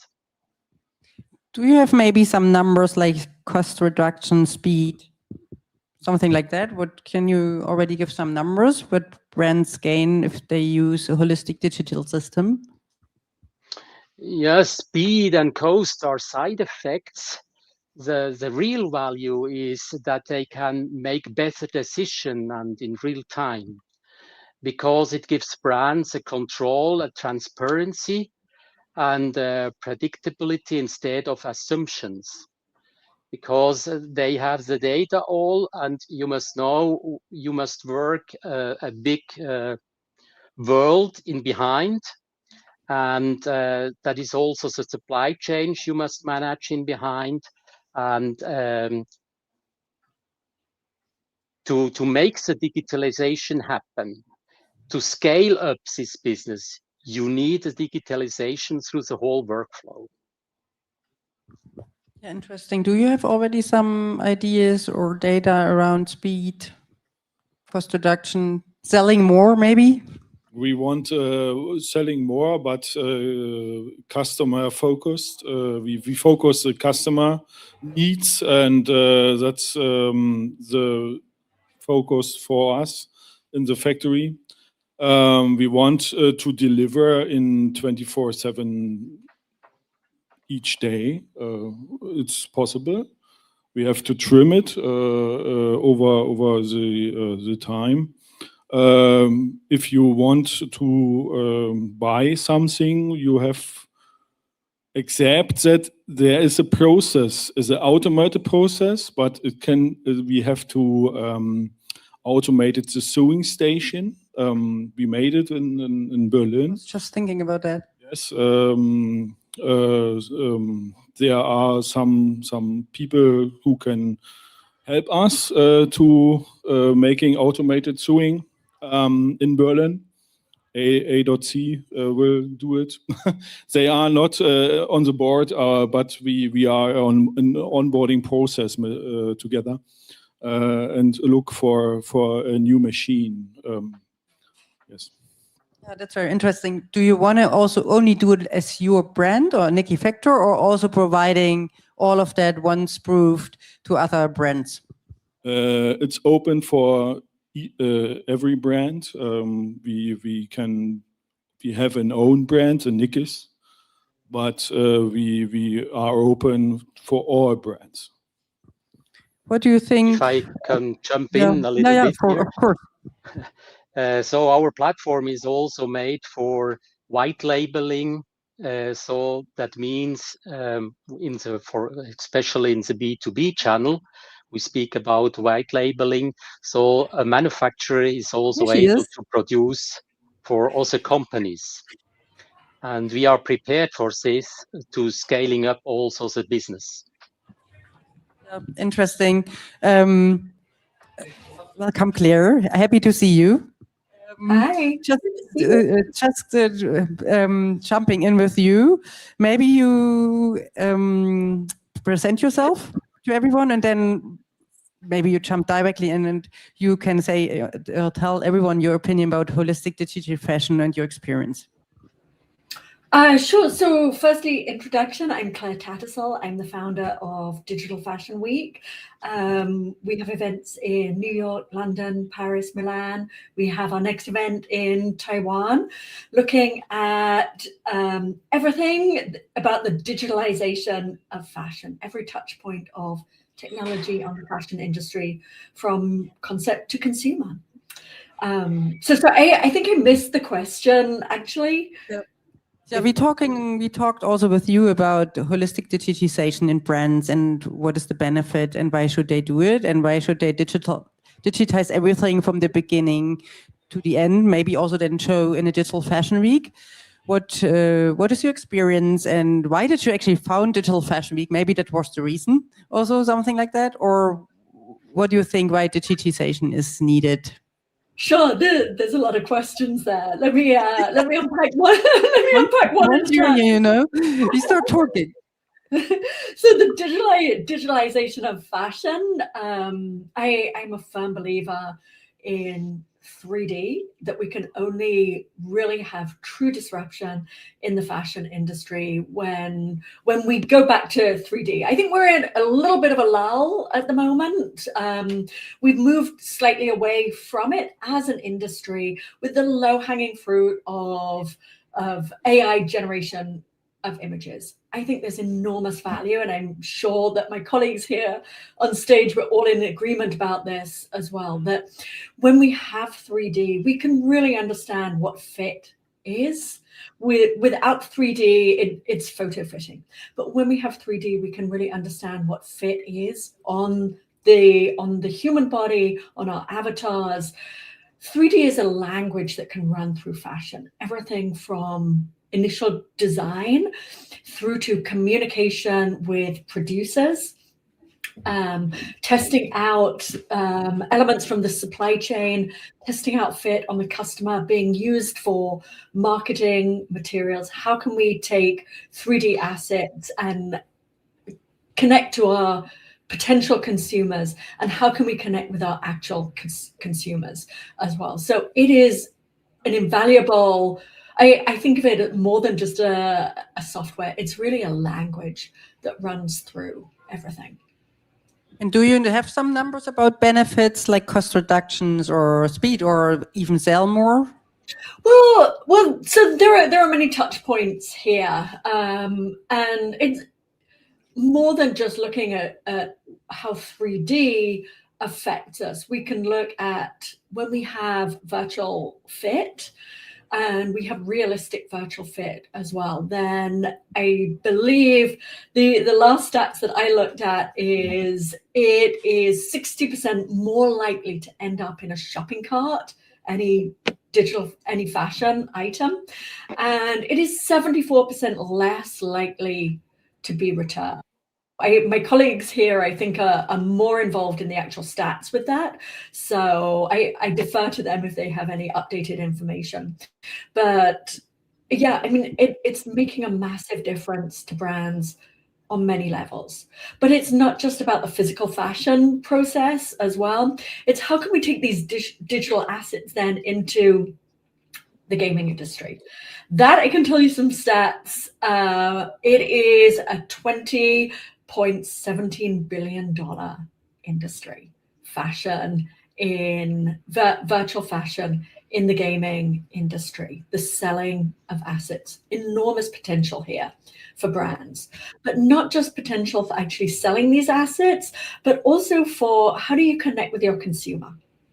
Its time is spent with digital assets in the gaming industry is on average it's about 10 minutes people get to interact with your brand, whereas we have 3 seconds on Instagram.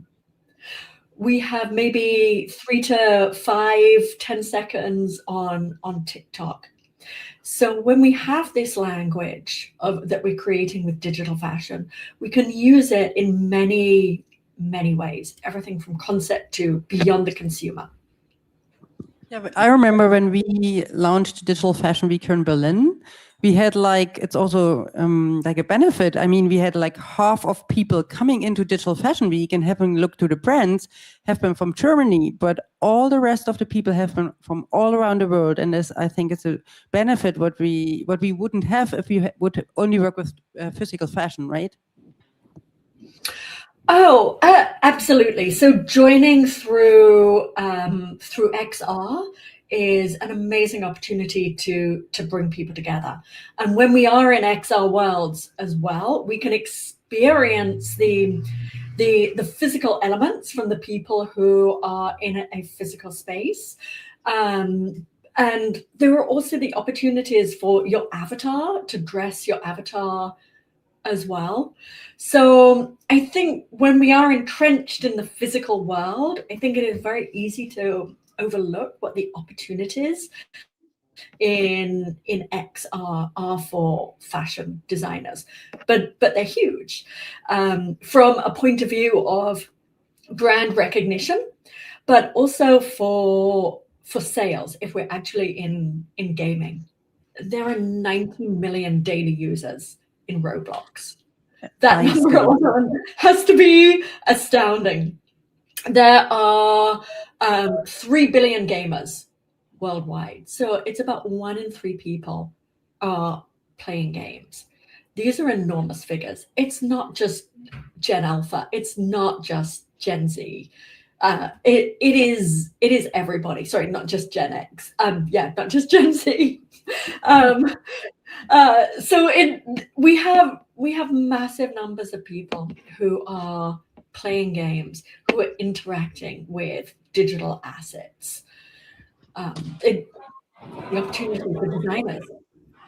And question to all of you guys: what tool or how should brands start to work to stay competitive nowadays? What should they do Do you have some suggestions? I think they have to look for the needs of the customer and not to develop high fashion. Clothing, I think, is a main topic. And the expression of individuals is a thing that is great for everybody. Okay, and digital tools, what do you accept your tools maybe? Something else? What do you think what people should use? Definitely. The designers use Yoona. Yes, great tools, and then the people can co-create in the fitting room on the mirror their products. I think, or in the online shop, there's a configurator developed by Stefan. Yes, I think. Use, Stefan, what do you think? What should a brand definitely have and work with to stay competitive? Yeah, when we read research reports from futurists, we see that the apparel industry of the future will have to address two key areas. The first is the individual products. That means based on measurements, variation, and also customization, like we already have for automotive, furniture, and so on. And the second area is adaptable products. So that means if you purchase a product for winter time, so you can also use it in the autumn or springtime because you can take away the sleeve. So you can wear the jacket as a vest. So that means as adaptable products. Therefore, you must master these two types of products. And that means you must have good employees in your company, which are experts in their fields, who have also the ability to think in an interdisciplinary manner. So they can connect also the different fields, because we have a big range to master, because we have also the supply chain, as I think Sylvia has mentioned in here in the first stage. That is a very important thing. I saw already thing collapsed because the supply chain was not working. And that means at the end, we must take all the suppliers as well in the boat to bring them to the point that they know exactly what we want to do and how they can help us to make this happen. Okay, Claire, what do you think? What should brands do to stay competitive? I cannot put my finger on any one technology. I believe it's a mindset that you must stay agile, you must stay nimble. Everything is changing constantly. We have new software available. The consumers are changing as well. They're looking for different things. Generationally, they're looking for different things. But I think over time, the consumer has different demands from their brands. So I think staying educated, knowing what technology is available, I think being able to pivot, to adopt technology, to adapt to technology, I think these are absolutely critical. I am a firm believer in the value of 3D. But I think what's most important is for any brand to look inwardly, look strategically, keep revisiting your business plan, understanding who is your customer, where is your customer, being open to new ideas and new places where you can find your customer. But I don't think there's a one solution fits all. It really is completely subjective, and looking for what are your brand needs and how can you find solutions. Hopefully these solutions will be beneficial for community, for the planet, for the industry as well. Yeah, sounds cool. I would have said the same. I have my last question, which is like, if you would develop a tool or a process, just, I don't know, for the future, what would it be and why? Is there something what does not exist yet? Does not exist in this world and on the earth. There are tools. You have to find them. Explore the world. You will find a tool you will never know about, but it is there. Yes, and I can create a tool in my mind, but I don't think now about a new tool. I have to focus on the existing tools and putting them together for the future. Basically, you're doing this right now with the Nikki Factor, right? Yes, yes. And Stefan, what do you think? Yeah, if we have requests from customer who come to the point where they want to go to business models like fashion on demand, mass customization, and so on. So the main point is that we sit together to figure out what are the goals, what they want to achieve. And we are also looking the entire existing process. And we are looking how we can integrate every part of this process into this model, because mostly the production will be forgotten. And that is the point that mostly also fail some digitalization project, because at the end there is a sample production instead of a lean production. And that means we must go into the discussion together with our customers, figure out all the things what they want to achieve from one side, from the customer side, and the other side also to the production. And it is a circle, it is a life circle of the product life cycle as well. It is a supply chain which we must take into account. And there are also things which we must take into account, where we can pick up the customer, which range of customer we want to handle, and so on.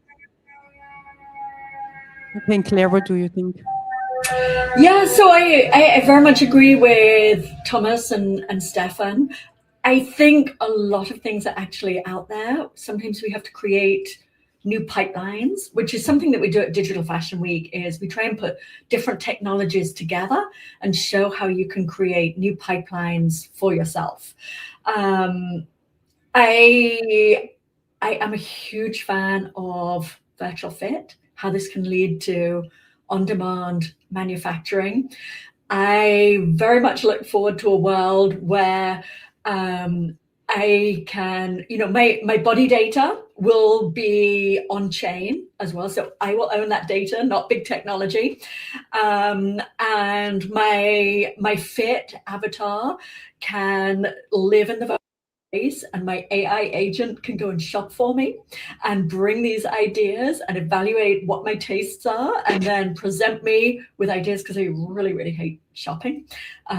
So I'd like it just to be done for me, and then these items are manufactured on demand.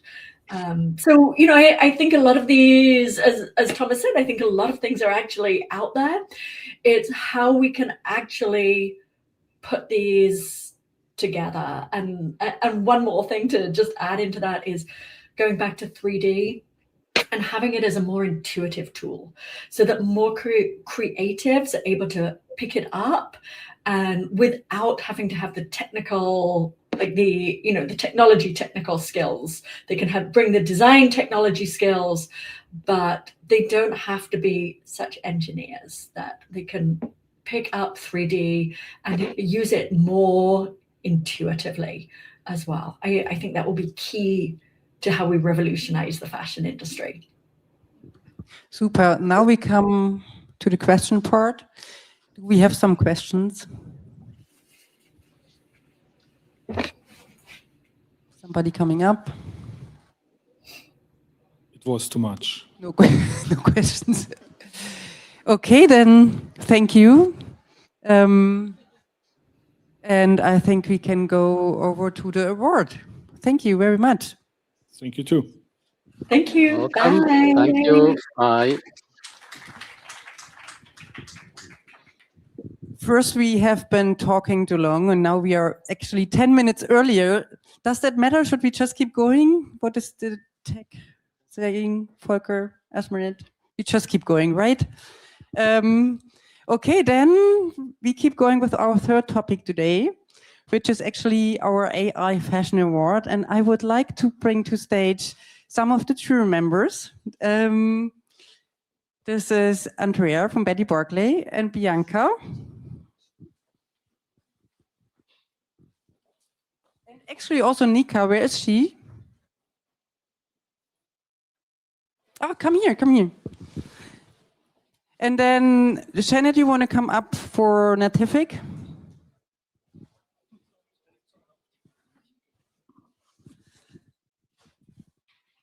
So we had actually the idea to launch an AI Fashion Award because we are always thinking and saying, oh, come just to me in front of the, come just to me.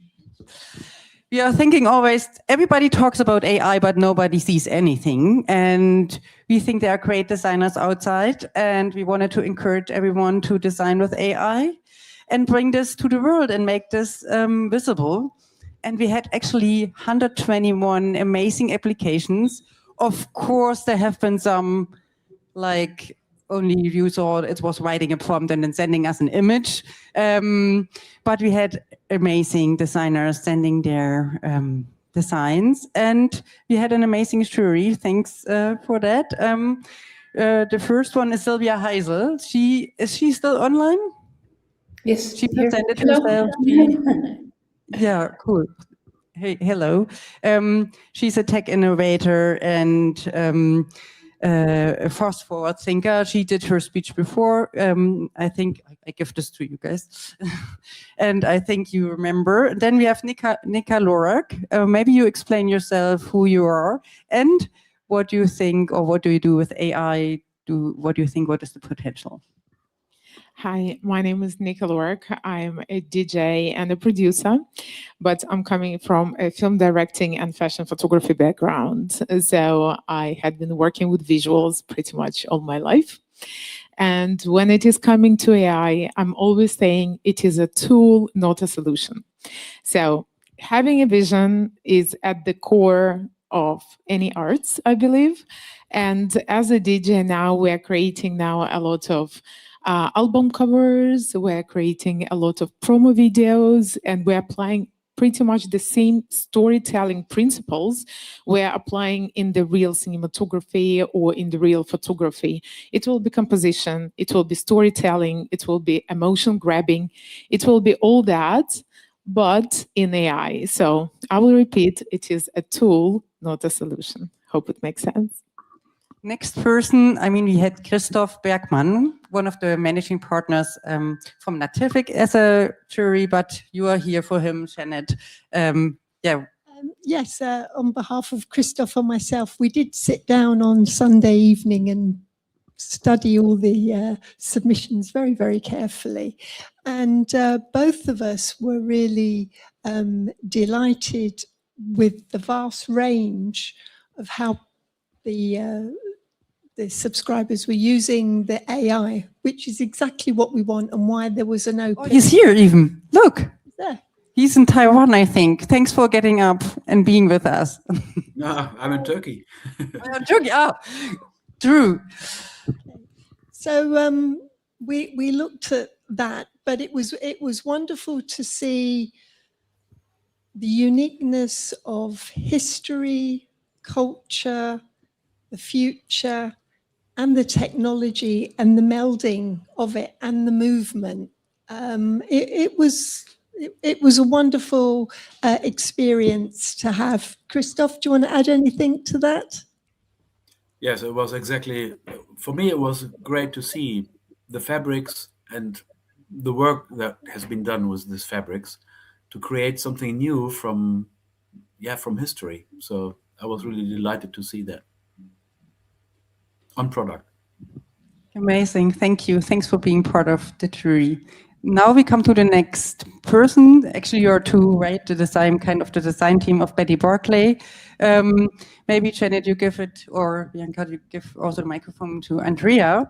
Who are you and what do you do with AI nowadays, and what do you expected, and how was your experience? So, hi, I'm Andrea from the Betty Buckley Group, and I'm a 3D specialist. So, I combine 3D and see AI as an add-on for my work to save time, because design teams only have 3 weeks for a whole collection. So, we need to save time to give more time to details and improve other things. So I see AI as an add-on for the future and to make things better, but still have some real products. That's very important for us in the industry. So just not looking good pictures in the end, but we need real products. Next one is Bianca. Who are you and what do you think, or for what is AI important? And are you using AI already in your daily world? I do. My name is Bianca, and I'm the contrary of 3D or artificial intelligence user. But I use it as a tool. I'm an old-fashioned print journalist. I'm the editor-in-chief of the style supplement of Der Spiegel. So it doesn't get more old school than this. But I know quality when I see it. I know good fashion when I see it. And I was very pleased when Anna asked me to join the jury, because I know when things get relevant, and AI is, as my colleague jury member just said, is a great tool. I have used it to do sort of a fashion shoot without a shoot. We used Midjourney for jewelry production, I would call it. It was a hell of a lot of work. We were working with an artist who knew how to prompt. It took ages and much longer, and in the end, it was also a lot much more expensive than I thought. But what came out of it was a new aesthetic to something that wasn't seen in magazine journalism before, and I think this is what AI can do. It can offer possibilities without forgetting the crafts. And yeah, I don't want to talk about myself. I want to speak about the applications and about the finalists who have great ideas. And I'm happy to be the judge. Thank you too. So Julian joined. Thanks for being here. He is teacher or much more from Parsons Design School in New York. But Julian, who are you and how are you using AI nowadays? And what do you think about the award and the designs you have been seeing? So Julian Guthrie, freelance pattern maker and designer and instructor. So to me, one of the greatest things about AI is just it gives us the ability to visualize things, much easier and go beyond what I think what people may have even believed that they could do themselves. So that's what I think is really, truly important about it. Then Anna, what else was the other part that you said? You want me to Are answer? you using AI? And I mean, you had a look to all the designs. What is your opinion? What did you experience? Oh, I mean, I think there was definitely some really richness to the designs that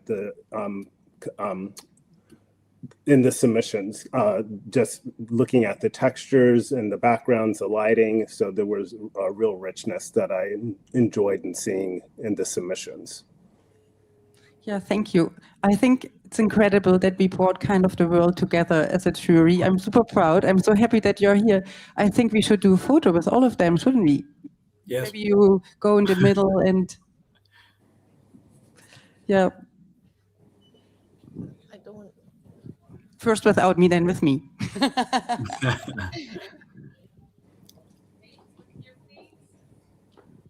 Are we not in front of their faces? Yeah. Yeah, maybe we just go here in the middle. Squeeze in the middle. Sylvia, we are doing a photo. Just that you know. Okay. Not Okay. keep reading. Yeah, we're gonna freeze. Or you freeze. Yeah. And here? Yeah, no, I'm coming. Also.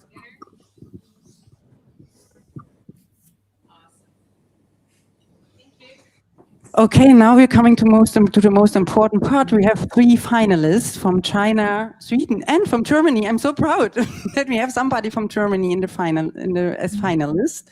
I think we start with the person from China. I think we have to change to the presentation.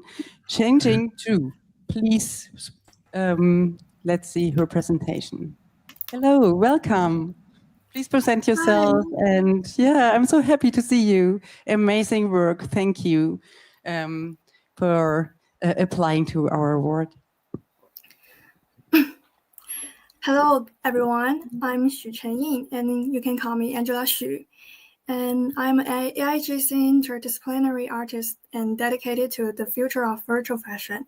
And with generative AI art creation at my core, I integrate AIGC interaction design and multimodal interaction and multimedia installations, and to explore the reconstructed boundaries and between the technology and fashion. And can I just show my speech video? Of course.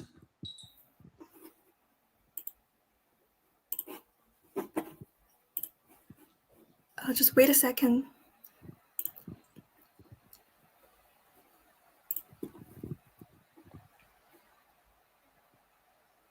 It's 2 a.m. in the morning. So thank you for joining. It's okay.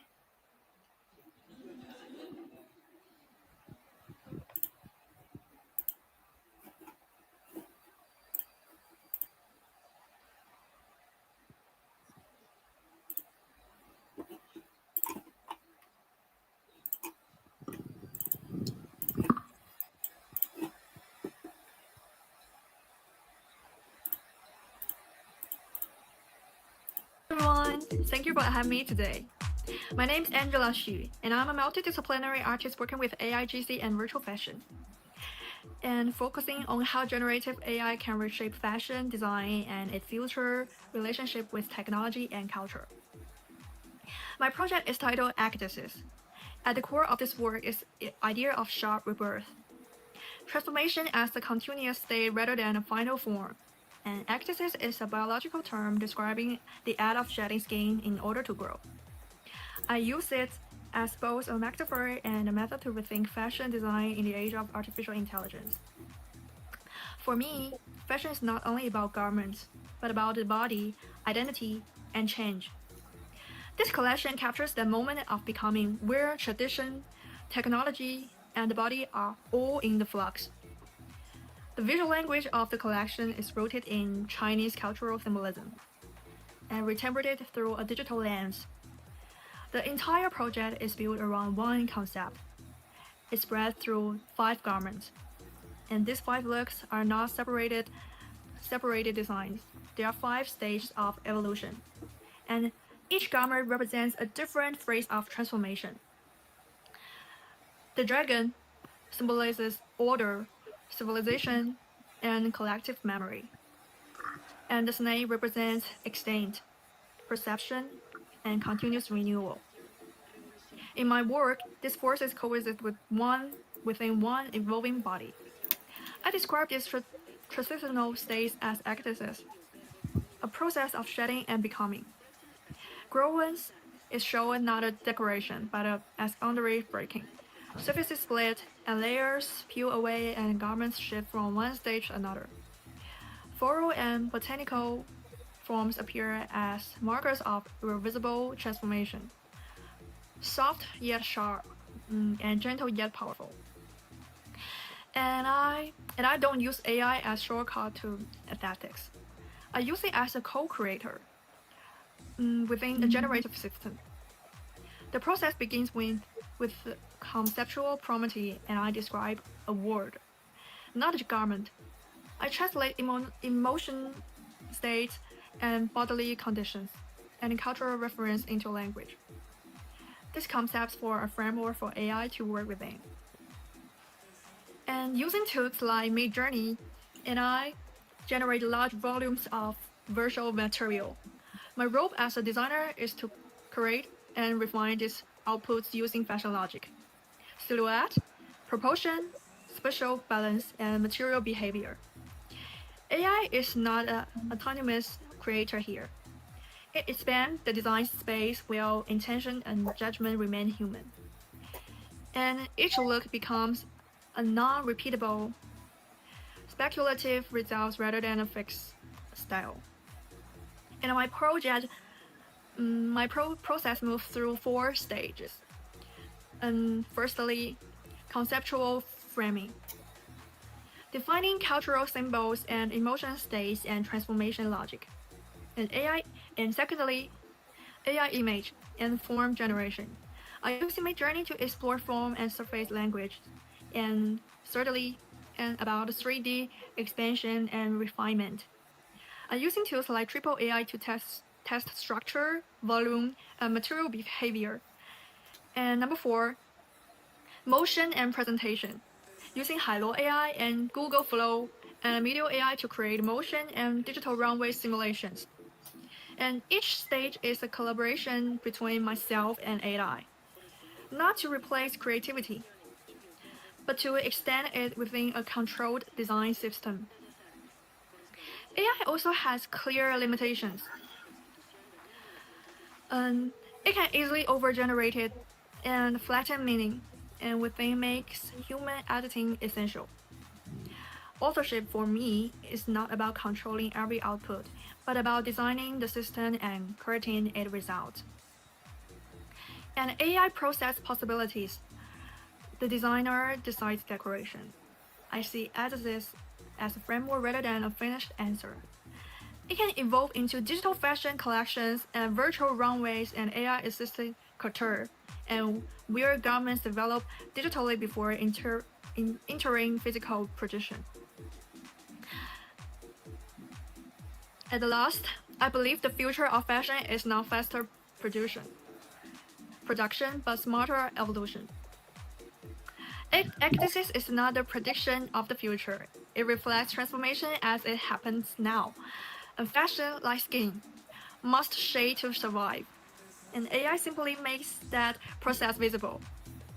And that's all.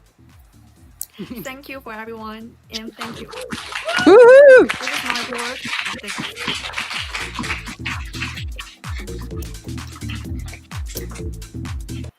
Thank you, everyone. Thank you so much. Amazing work. Jury, do you have questions? Do you want to ask something? Have you already considered working with the artists? I totally need such a beautiful creations on stage for myself, speaking egoistically. Have you worked with artists before? Like maybe singers, DJs, performing artists? Yes, of course, and about some Chinese artists and myself is artist too. And I collaborating with some magazine and singer and actor too. But I'm now as a Academy of Fine Arts student.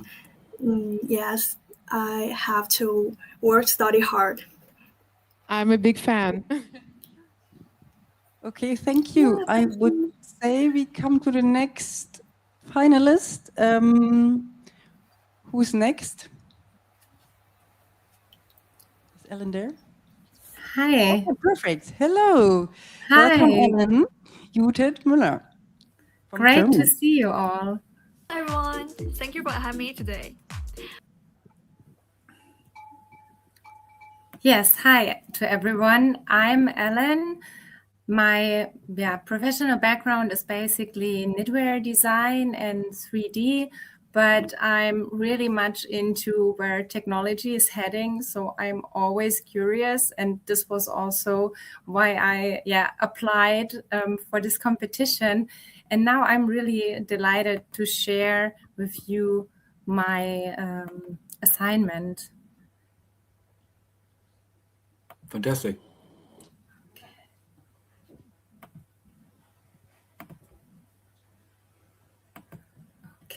I hope you can see my screen now. Yes. So it's Yes. a true honor to be part at the AI Fashion Design Award. And basically, when I worked on the assignment, I already had designs ready, but basically no clue how I want them to be set and seen. So zero shooting concept.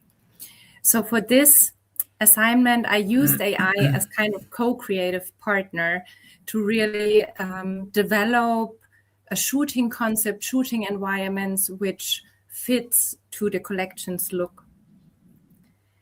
And now I also would like to bring you into my workflow, give you some impressions how I started. So basically, I started quite conventionally using digital software tools for the design. And Ellen, one thing, I just got a comment from, maybe you press present and then we see everything in the full picture. Ah, you don't see it. Okay, sorry. I mean, we Wait. see, but we kind of... Wait, maybe I pushed the wrong button. Sorry for that.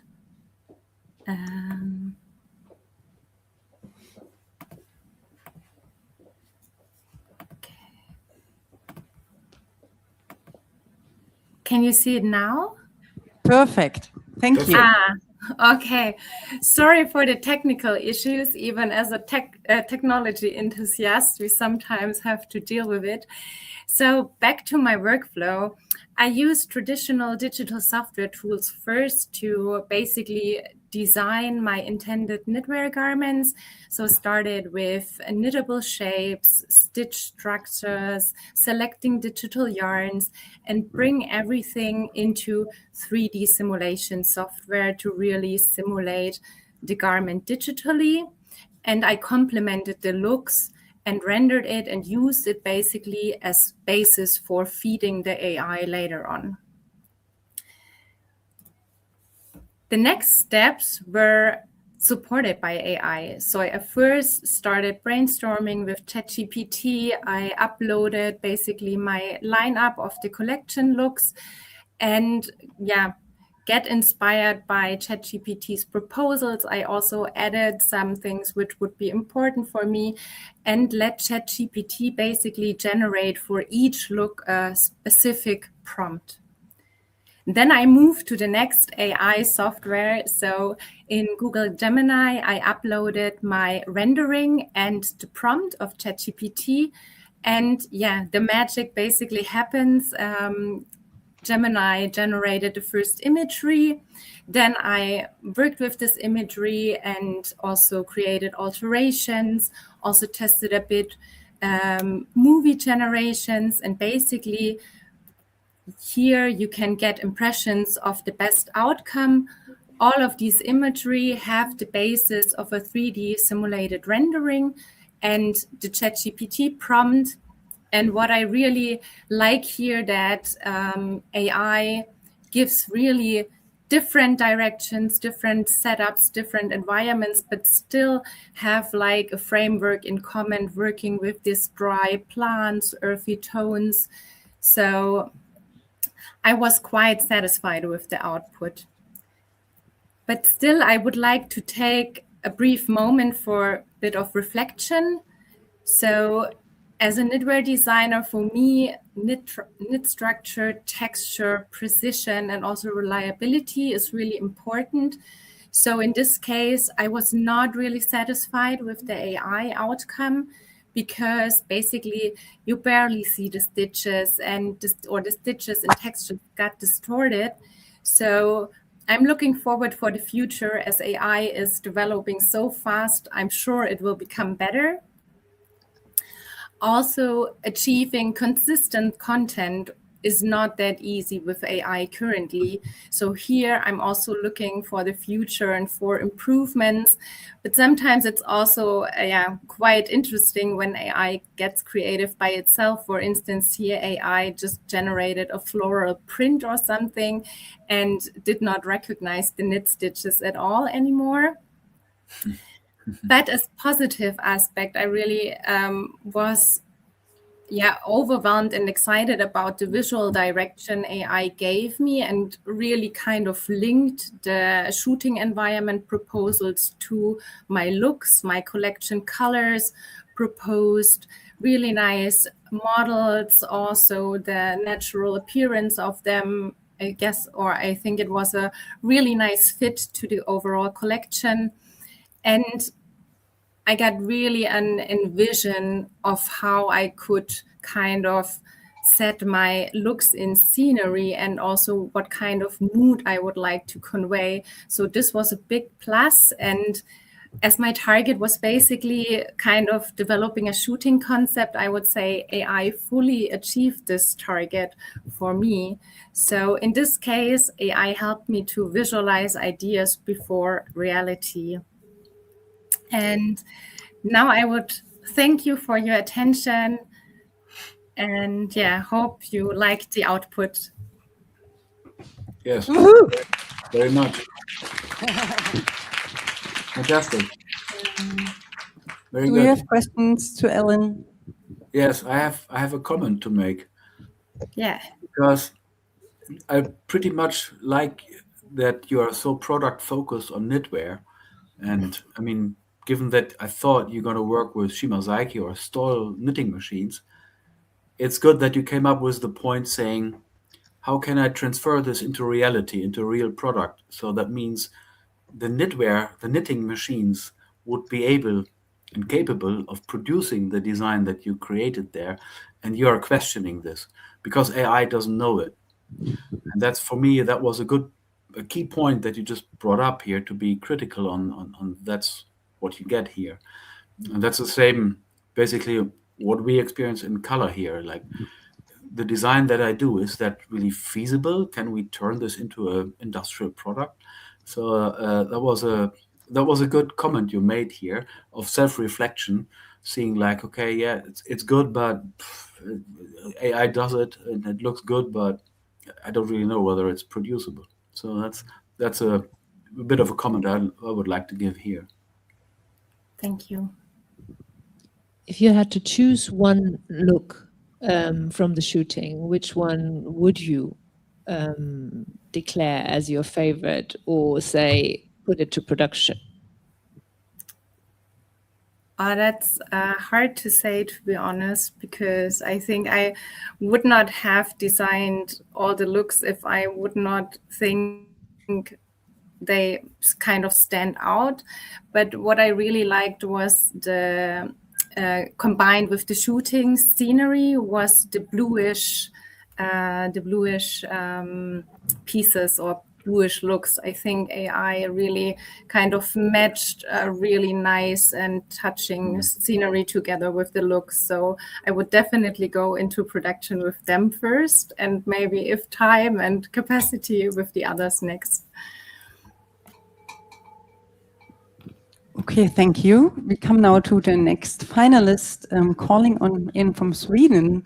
Öykü, welcome.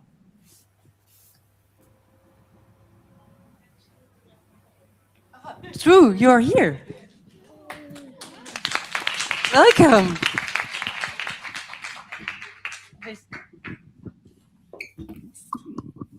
Thank you. Hi. So I'm Öykü. I live in Sweden, but I'm originally Turkish. So to start with my collection, basically the name is A Call from Roots, and it stems from basically how well, the core of my brand, menswear brand, and also this collection is, I basically it's very small, but so basically how it started, that I decided to travel across Turkey and basically just rent a car and then go to places that like local producers, workshops, or that stock archives, and then find the rare fabrics that they really should be out there more, like promoting more, but they're not, because it's very hard to use them. And since they're very characteristic in its own rarity and fragility, it's very hard to use. So basically, I want to give them the second life that they actually deserve, or maybe the first life that they deserve. The fabrics that you see below are from the Gaziantep region on the south of, southeast of Turkey, and it's actually where my dad is from. So basically, it all started there. That I went to the workshop where they hand weave all of those fabrics that you see. So I actually have those fabrics, but it's very hard to make something with it because you cannot just like a normal fabric, you cannot just try and see. Like when you sew it and zip it, you cannot unzip it again, basically, and then it damages the fabric. And it's very valuable fabric in my opinion, in my eyes, because they basically, the whole process, it's hand woven, but it starts within the dyeing part. So it's an ikat binding technique that they do. They dye it by hand, basically. That they decide how they want the stripes to be. So it's pre-decided, and I think it gives a lot of character. And you kind of need to find a way to work with it, not against it, basically. So this whole idea of finding rare materials is the core of my brands and my brand and this collection.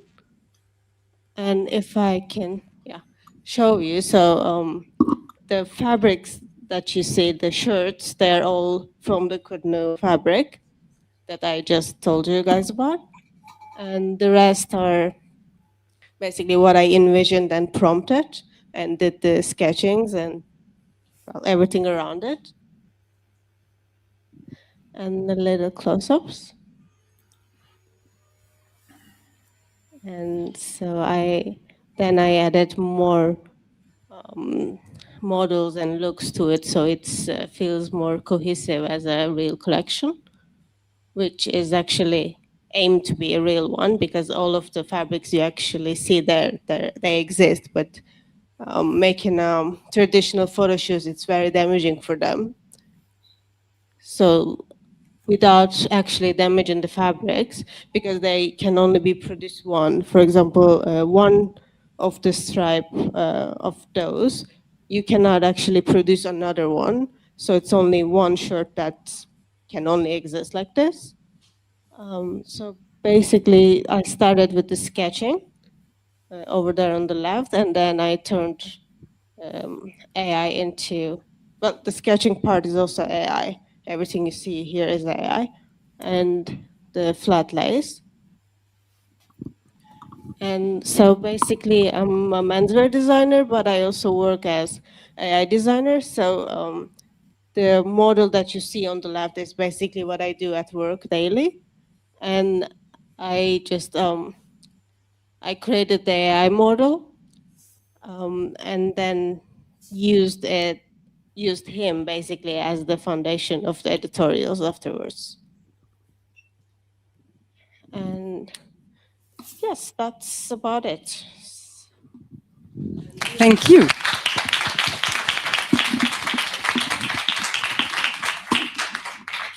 Thank you.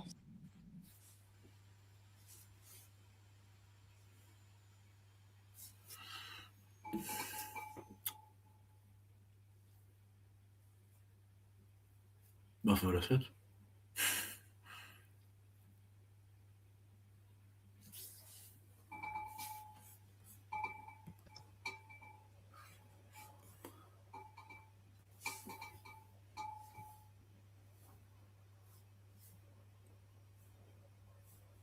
So, zijn we er daar?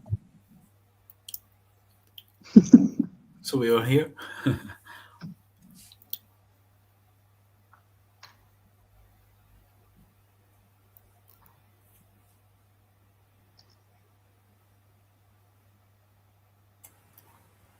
But we lost the others, or can anyone Yes, see the panel? we need a moderator now. So Anna is missing.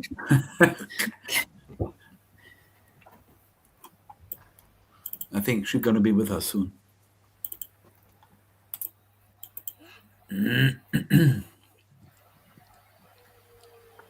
So yeah, the fabrics they go back to centuries basically, and how they do is I went to their workshop and only in Gaziantep region, only in one city they do it, and it's only one father and son that does it that is still left. So there's only like two people in the whole country and the whole world that actually does this fabric, and it's very important, and they were very open when I went to their workshops. They were just explaining me everything. They showed me the whole process, starting from dyeing and then basically weaving it by hand. So it's a very limited fabric. So things you can do, it's like mostly shirts, or you can do like pants, for example, but you have to respect what the fabric wants from you. But basically the background is it's very old and it's very forgotten, and I want to, I aim to with my brand to bring them back so they're not forgotten, and one of the people that actually has that one shirt that is their favorite piece basically. Thank you. Christophe, there are other questions, not from the jury. Very good. I have a question because I've been there as well in the region for my work, and I know a little bit about it. But is it true that they do yarn dyeing? So they have silk yarns and cotton yarns, and they yarn dye it, and then they put it in the machines, in the weft yarns, and then but the machines, are they like small machines, big machines? But this, I don't know exactly. So what they do is they basically started dyeing by hand, and they just dip it to natural dyeing materials, and then they start warping it, like basically by hand to this old machine. It's not an industrial like looking huge looking thing. It's almost like it's those old carpet weaving machines that you almost basically do it by hand, and they used to use fully silk, but now they added to the warp cotton as well. Yeah. So they try to sell it, but yeah, basically that. Thank you so much. Hi, I'm Beryl. Merhaba. Merhaba. I'm not a fashion-related sector, but I'm a circular economist. And everything you tell about fashion, AI is kind of blending into a landscape in my mind, and the people affected from that. I think that case is also important to bring the highlight that like all whatever vernacular fashion we're talking about, which is like very unique practices, these areas are usually rural areas and so much vulnerable to any kind of environmental disasters. In that case, for example, Gaziantep has been a very earthquake zone, and this practice, because there's not so much supply coming from the fabrics from there, but brings another economic opportunity that actually you can design for it, and when there's a demand, it will go back to the land. So I think that is an important case to talk about. And did you thought about it when you were designing? And also, every woven fabric by hand is usually embedded with a cultural practice and a story. So is there something behind it? Thank you. Yeah, thank you as well. So yeah, I thought about it. So my background actually comes from fashion. I studied fashion, and when I finished my studies, I joined competitions where I actually weave the fabric with the old carpet weaving machine. Like it's literally just 4 sticks, and then you put the pattern there, and then you weave it by hand. So what comes from it is that because I'm from that region, and all my grandparents, they did this job, but they're dead now. So and there's just only 2 people left, and which is very sad. So before this collection and everything else, while I was still studying, and it's like 5-6 years ago, I went there to actually learn the craft. So it didn't really just come from out of nowhere.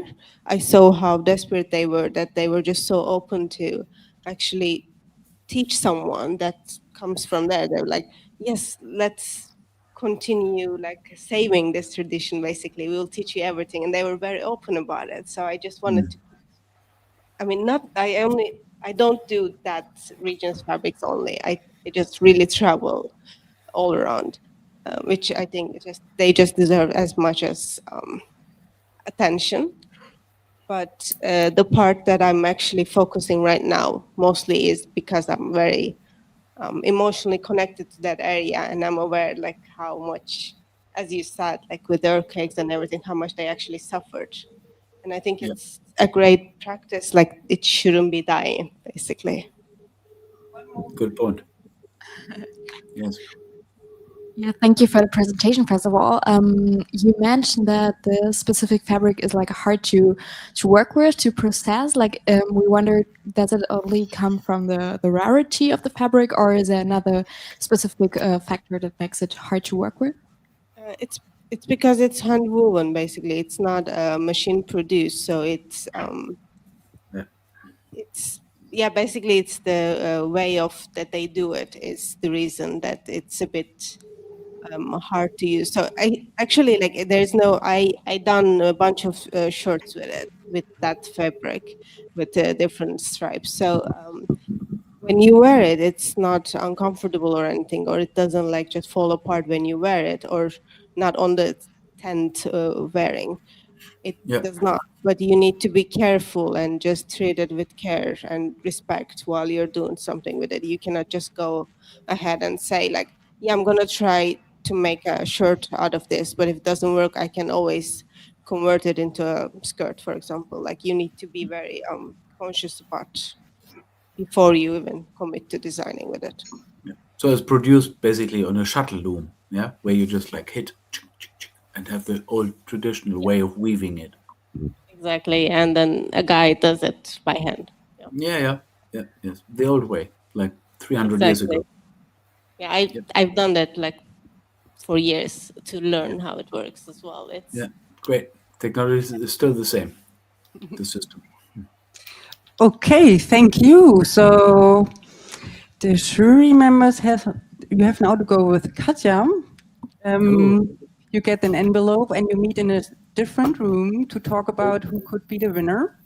And I use this moment to thank our sponsoring partners, which is Nativic. Thank you for sponsoring an award, which is Nikki Factor, Thomas, and Gertz Consulting, Stefan, who was in the panel before, and of course us, as you know. So meanwhile, the judges are speaking and thinking and I don't know what, dancing to find out the winner. I welcome a very long friend on stage. We just met recently and figured out we have some of same interest. And then he said, oh, you work at Yoona? And they say, yeah, I kind of work here.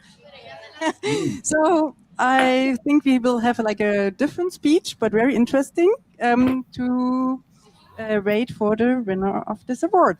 Thank you, Andy. Thank you very much. I have the honor to fill your break. 10 minutes for psychology. I don't know if it's enough or not. I know psychology. Everybody loves psychology. Maybe not. Maybe not after the next 10 minutes. My name is Professor Andreas David. And it changed my first slide. I work in Dresden. And I'm a professional. I'm an expert in personal selection. That has nothing to do. Can you close the door, please? Has nothing to do with fashion. And I got a call from Anna, and she offered me to come here and speak 10 or 20 minutes about the links between my work, my psychology, and fashion. And exactly in that second, my 8-year-old girl, my 8-year-old daughter, cried from her gehbaren Kleiderschrank, way in closet, walk-in closet, and she said, "Daddy, I have nothing to wear on." and I said, "Mom, your part."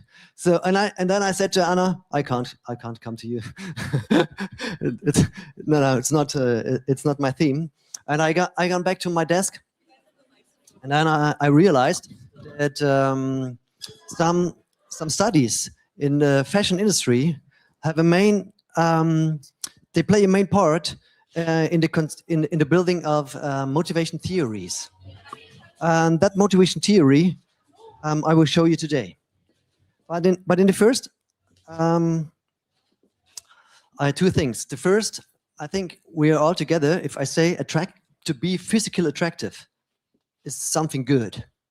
So I think all of you will say to be physically attractive is also like a positive beast, because you can come really high in society if you are if you are physically attractive. That's the first. And the second is, to me, I'm a professor and I'm a shutterbug. So I make photos, but the models are my kids. So what you have to remember, professor and shutterbug, that's all. These are the things to remember. 10 minutes. You will get it. Every TED Talk begins with an anecdote or a narrative, and I want to do that with you. To make it, to give them a little scientific aura, I will have some statistics for you in the end. But at first, I will do a little Saal experiment with you. I have two friends. One friend is Björn, and one friend is Jonas. And it's a true story. These are my best friends. And now my students, my younger students, they would say,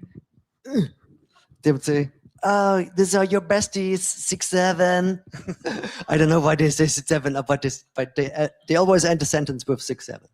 So Björn and Jonas are my besties, and Björn is a socializing beast. If you go with Björn in a pub, it will take 5 minutes or 10, and everybody's around him, and everybody's laughing, and everybody will have a good time. I had a trip to Eastern Europe with him, and we went to a bar, and it costs half an hour, and truly they're dancing on the tables. So this is Björn, and this is Jonas. Jonas is a supermodel. He's a super fashion model. If I go on the street with him, it's all the time like everybody, boy, girl, everybody, and nobody recognized me. This is Jonas, but he's always struggling with his personality. So now the Saal experiment, you have to choose one of them to go out with them today. You want to go out and you want to have a good time, and you can only choose one. Which one will you choose? Can I have your hand for Björn? It's what? Is it 8? It's a date? No, it's not a date. It's just to go out with a friend, have a talk. Oh, it's a date. Do you want to have a date? Okay, no, just no date, just a video. And Jonas, hands for Jonas. Okay, now the date, hands for Jonas. No, okay. I tried everything. Okay, but okay, let's come to the motivation theory. I go back a little bit in the past. I told you I am a professionalist of personal selection, and I sit in assessment centers, and I observe the candidates, and I observed one thing. Everybody observed it. The motivation to go to work changed in the last 10 years. Now we have some people, they say, I want to have a meaning with my work. I have to want to have a sense. I want to look for a sense of my work, and therefore I go back with my pay. I want to have less money, but I want to have work with a sense. And the most of the theories in psychology can't explain that. And that was the time for Robert Hogan. And Robert Hogan had a theory called the social analytic theory. And he said there are only 3 motivations why we go to work and why we perform at work. The first motivation comes from a social side. He called it motivation to get along. Motivation to get along, and it's a motivation based on get attention, be together with friends, be together with people, and get positive feedback. And the second motivation was motivation to get ahead, and it's the motivation to lead, to have power, to get a lot of money. Money is power. And he said, and now this is the new one, the third motivation is motivation to find meaning. And it's it's a good theory, he thought, but the problem was he can't find it empirically. There is no correlation between the 3 motivation, 3 types of motivation and performance. You can do everything. There's no correlation. But just one moment in the construction of the theory, he added social skills to the formula, and he said, and he found if you add social skills to the formula, it fits. It's pretty easy because if you have a motion to get ahead, you have to communicate with other people. If you want to be a leader, you lead other people, you have to talk with them. You have to have social skills. And if you want to have a motive to get along, you have to be kind to people. You have to communicate to them too. So if you add this to the formula, it works. So this is a moderator. Social skills is a moderator for work performance, for the connection between that. And to have a good theory, you have to sell it. So he tried to find some data in the world to prove this theory. And he found it in the Crivet Occupation Prospect Index. And this is an index, and it's very rare that in a whole society, they ask all the occupations in the society, and they ask the people there how how satisfied they are with their work. And now, do you remember what I told you what I am? And so it's proven that I am the happiest man in the life, happiest man in the world, because these are the best occupations in the world for have satisfied people. And now you have to look at the bottom. He found fashion models they are least satisfied at all in the world, in all the occupations in the world. And he got a lot of criticized to this finding because they say, "Hey, come on, it's Korea, yeah, it's not the world. Maybe it's a cultural phenomenon." So a lot of people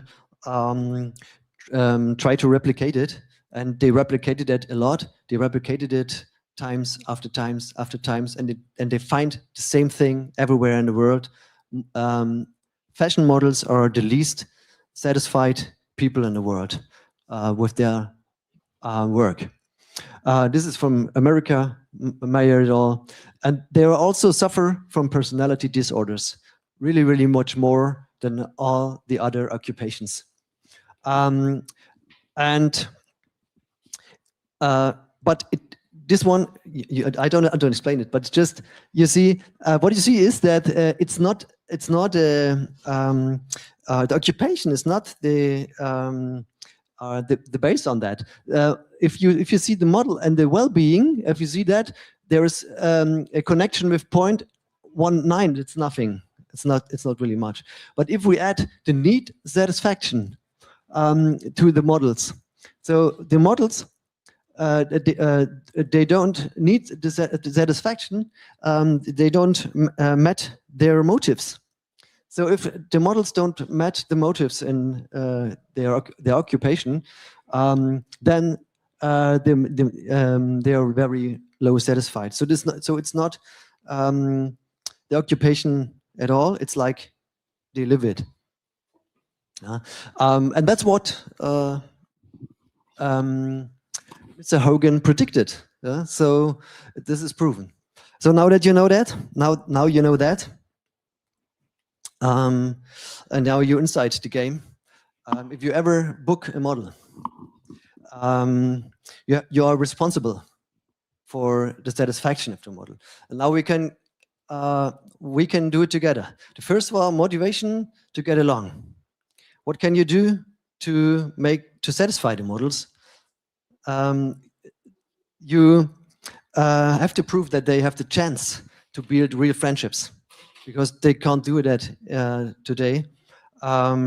They always just a few days on a set, and then there's always a competition with the other models, and they are not able to have real good friends.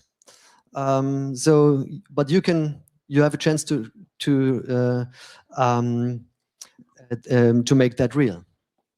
And the second thing is motive to get ahead, pay them good, or give them a chance to work later in the agencies. And motive to find meaning. So it's a bit hard, yeah, to be a model for dog food or for some casual products. You can't find a meaning in that. So it's your part, yeah.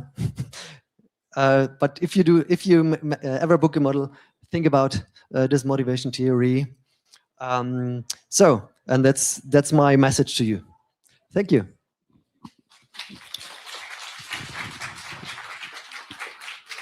Okay, let's see. Jury's not here yet. Oh. Yeah, you can keep talking. You want to hear something more about psychology? What should we do? Volker, do you know? Can you wait, Katja, when they're coming back? Okay. Meanwhile, Dudi, you want to do your speech about creativity and how AI is killing it? That's true. I can talk about attractivity, physical attractiveness, or whatever you put. What? Oh, yeah. You remember Björn and Jonas? Yeah, exactly. I was waiting for this. You remember Björn and Jonas? So this is just to calm down for you, because the message here is attractivity is a beast, a negative beast. It can be a positive beast because everybody likes attractivity. But if you, but positive thing is attractivity doesn't last long. The effect is not very long. If you know something, the people, they are attractive, like Jonas, it's a really nice guy. We have a good time together. It doesn't matter he's attractive or not. So it just takes a little, and the effect of attractivity is over. And you can compensate attractivity really, really easy with your personality. So as I shown to you. I think you have more slides even. Yeah, I don't know where it is. It's here? Yeah. Oh, what about Björn and Jonas? Yeah, exactly. yeah. I did the slides. I can remember. Nothing on it. But you deleted the first two. It brings me in trouble. We should work on our code capacity. Yes. So there's more than attractivity. A nice personality has much more effect on friendship and well-being in close partnerships. Attractivity has no long effect on well-being, on close partnerships, only on good sex. You're looking at me. But that's the only effect. If you have an attractive partner, you have better sex. Okay. Yeah. Yeah. Okay, what should we do? Do you want to talk a little bit about agents with Volker? Come on, guys. Oh, they're coming. 6, 7. 6, 7. Are they coming? Yeah, Volker's not coming. No, I don't know. You want to talk a little bit about agent and brains and stuff? Let's go. Is Dudi here? Yeah, No? Dudi's here. Yeah. Come on, Dudi. Let's Hey.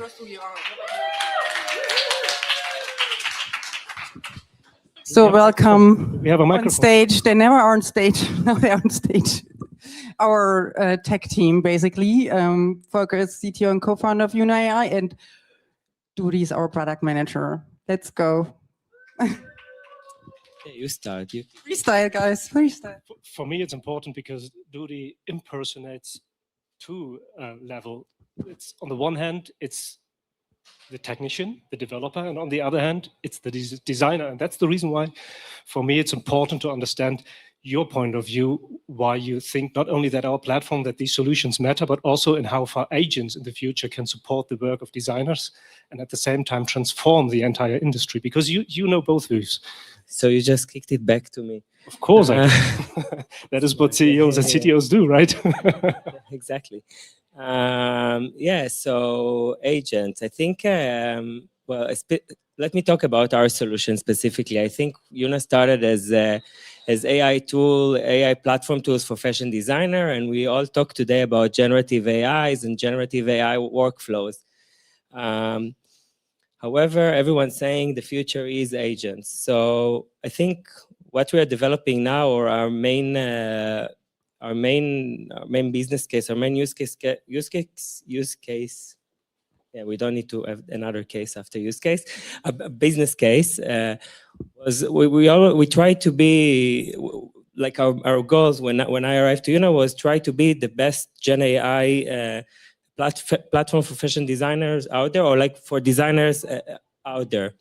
I think the change and the transformation was, I think designers now don't only, or especially brands that we're working on, don't only want to design the faster, the most beautiful, the most creative, but also want to back it up with data. Want to know what is it going to sell.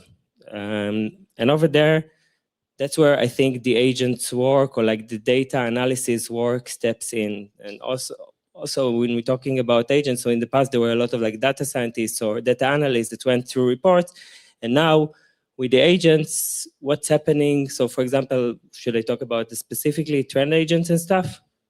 Yeah, we can do that. Yeah, let's do it. So maybe you start yeah, to talk about what is an agent.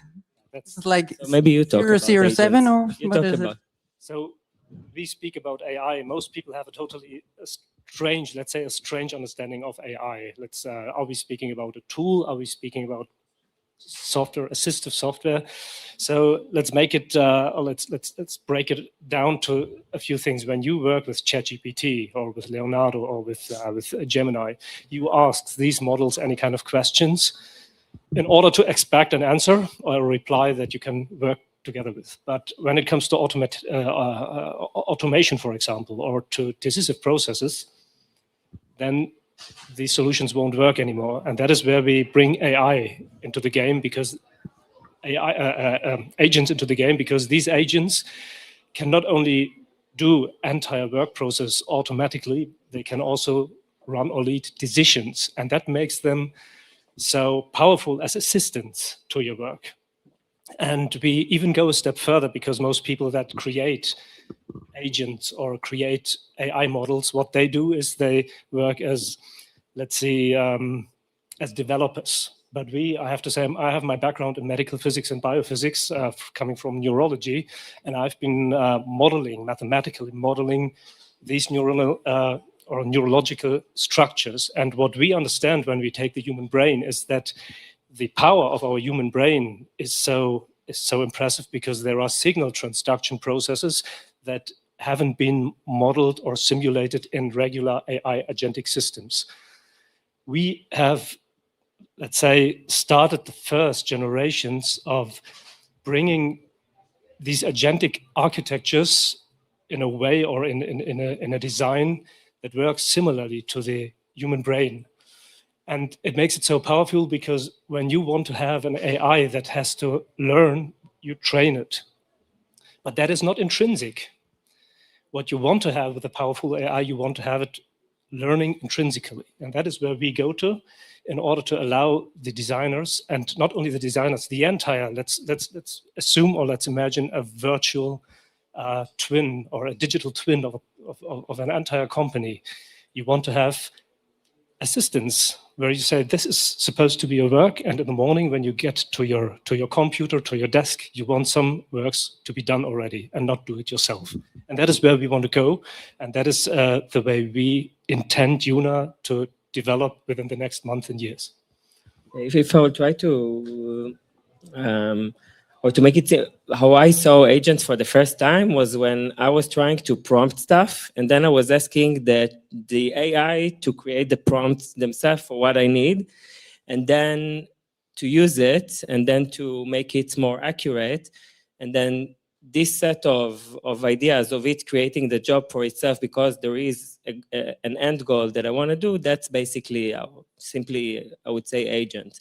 Like, in the end, there is what I need. Go run with it.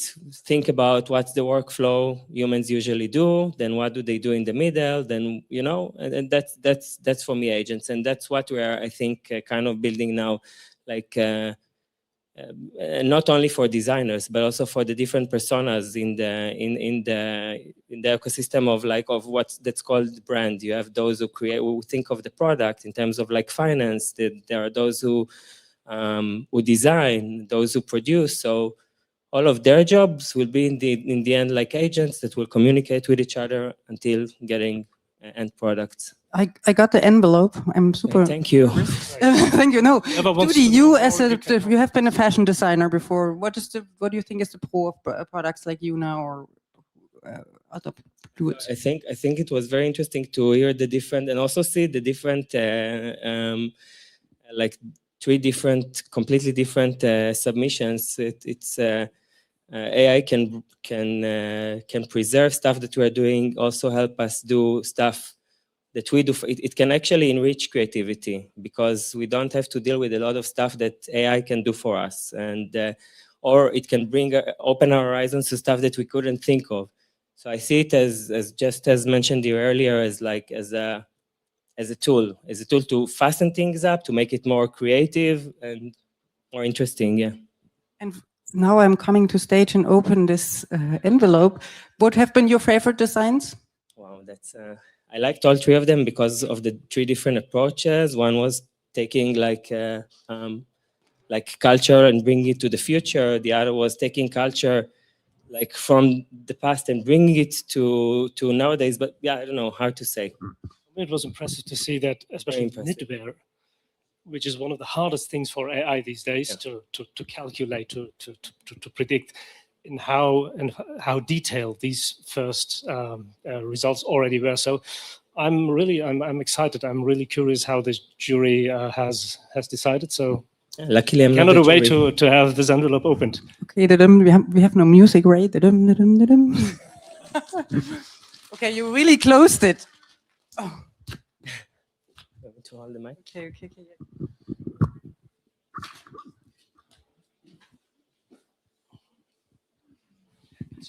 Oh, wow. Congratulations to the person who is here in the room. Woo-hoo-hoo.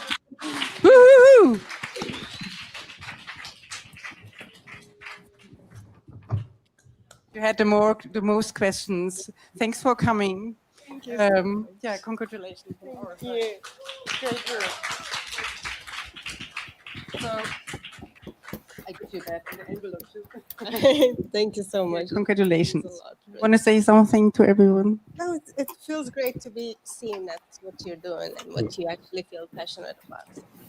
Yeah, I can relate to that. So let's do a photo.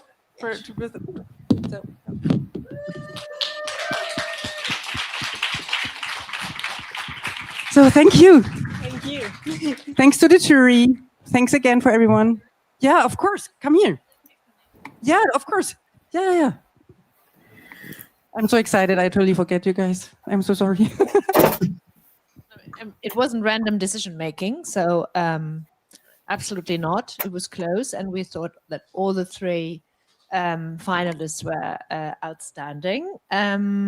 All beginners, but I mean, the Chinese finalist was visually outstanding, no question.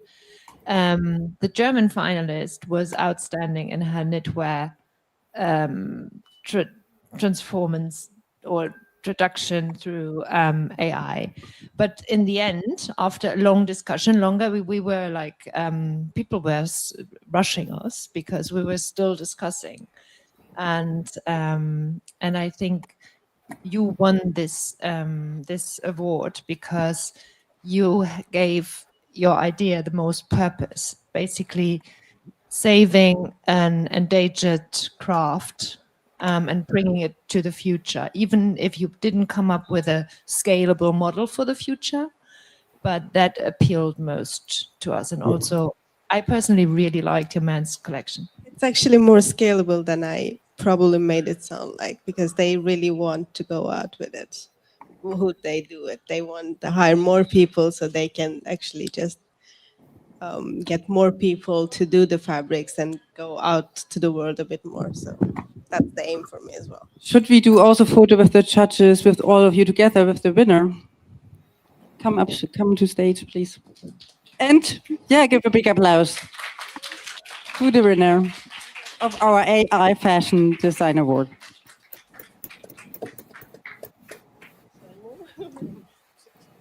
Shall we put you in the middle? Congratulations.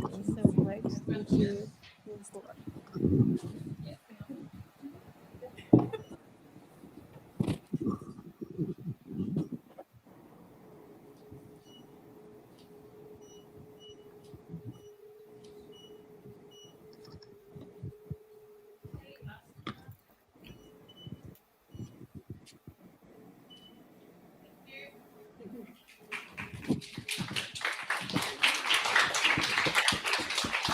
Presentation. Okay. Thank you. That is what I can say for this amazing event. Thank you for this 121 participations of the award. It has been amazing. Thank you for the 3 finalists to present today. Thanks to the jury. Thanks to all our sponsors and media partner. Thanks to my team, our team. Thanks to the CIC team. Thanks for Roman for doing the technique. I know it was kind of, to adapt with our hybrid event. Thanks for all the speakers of all around the world. And yeah, thanks to you guys to listen. And see you next Fashion Week again.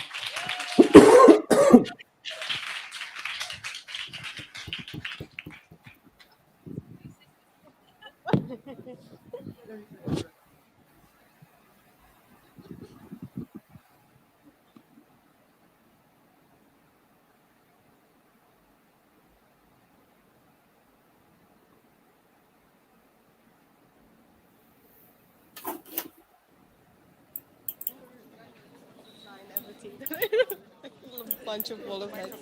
Yes. Before speaking. No, I mean, shut it down.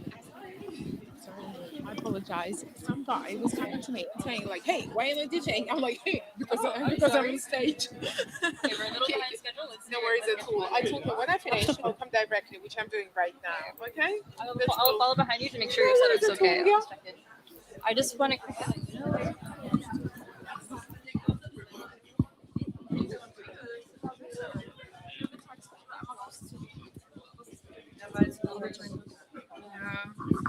Maybe you come with me to return that. Or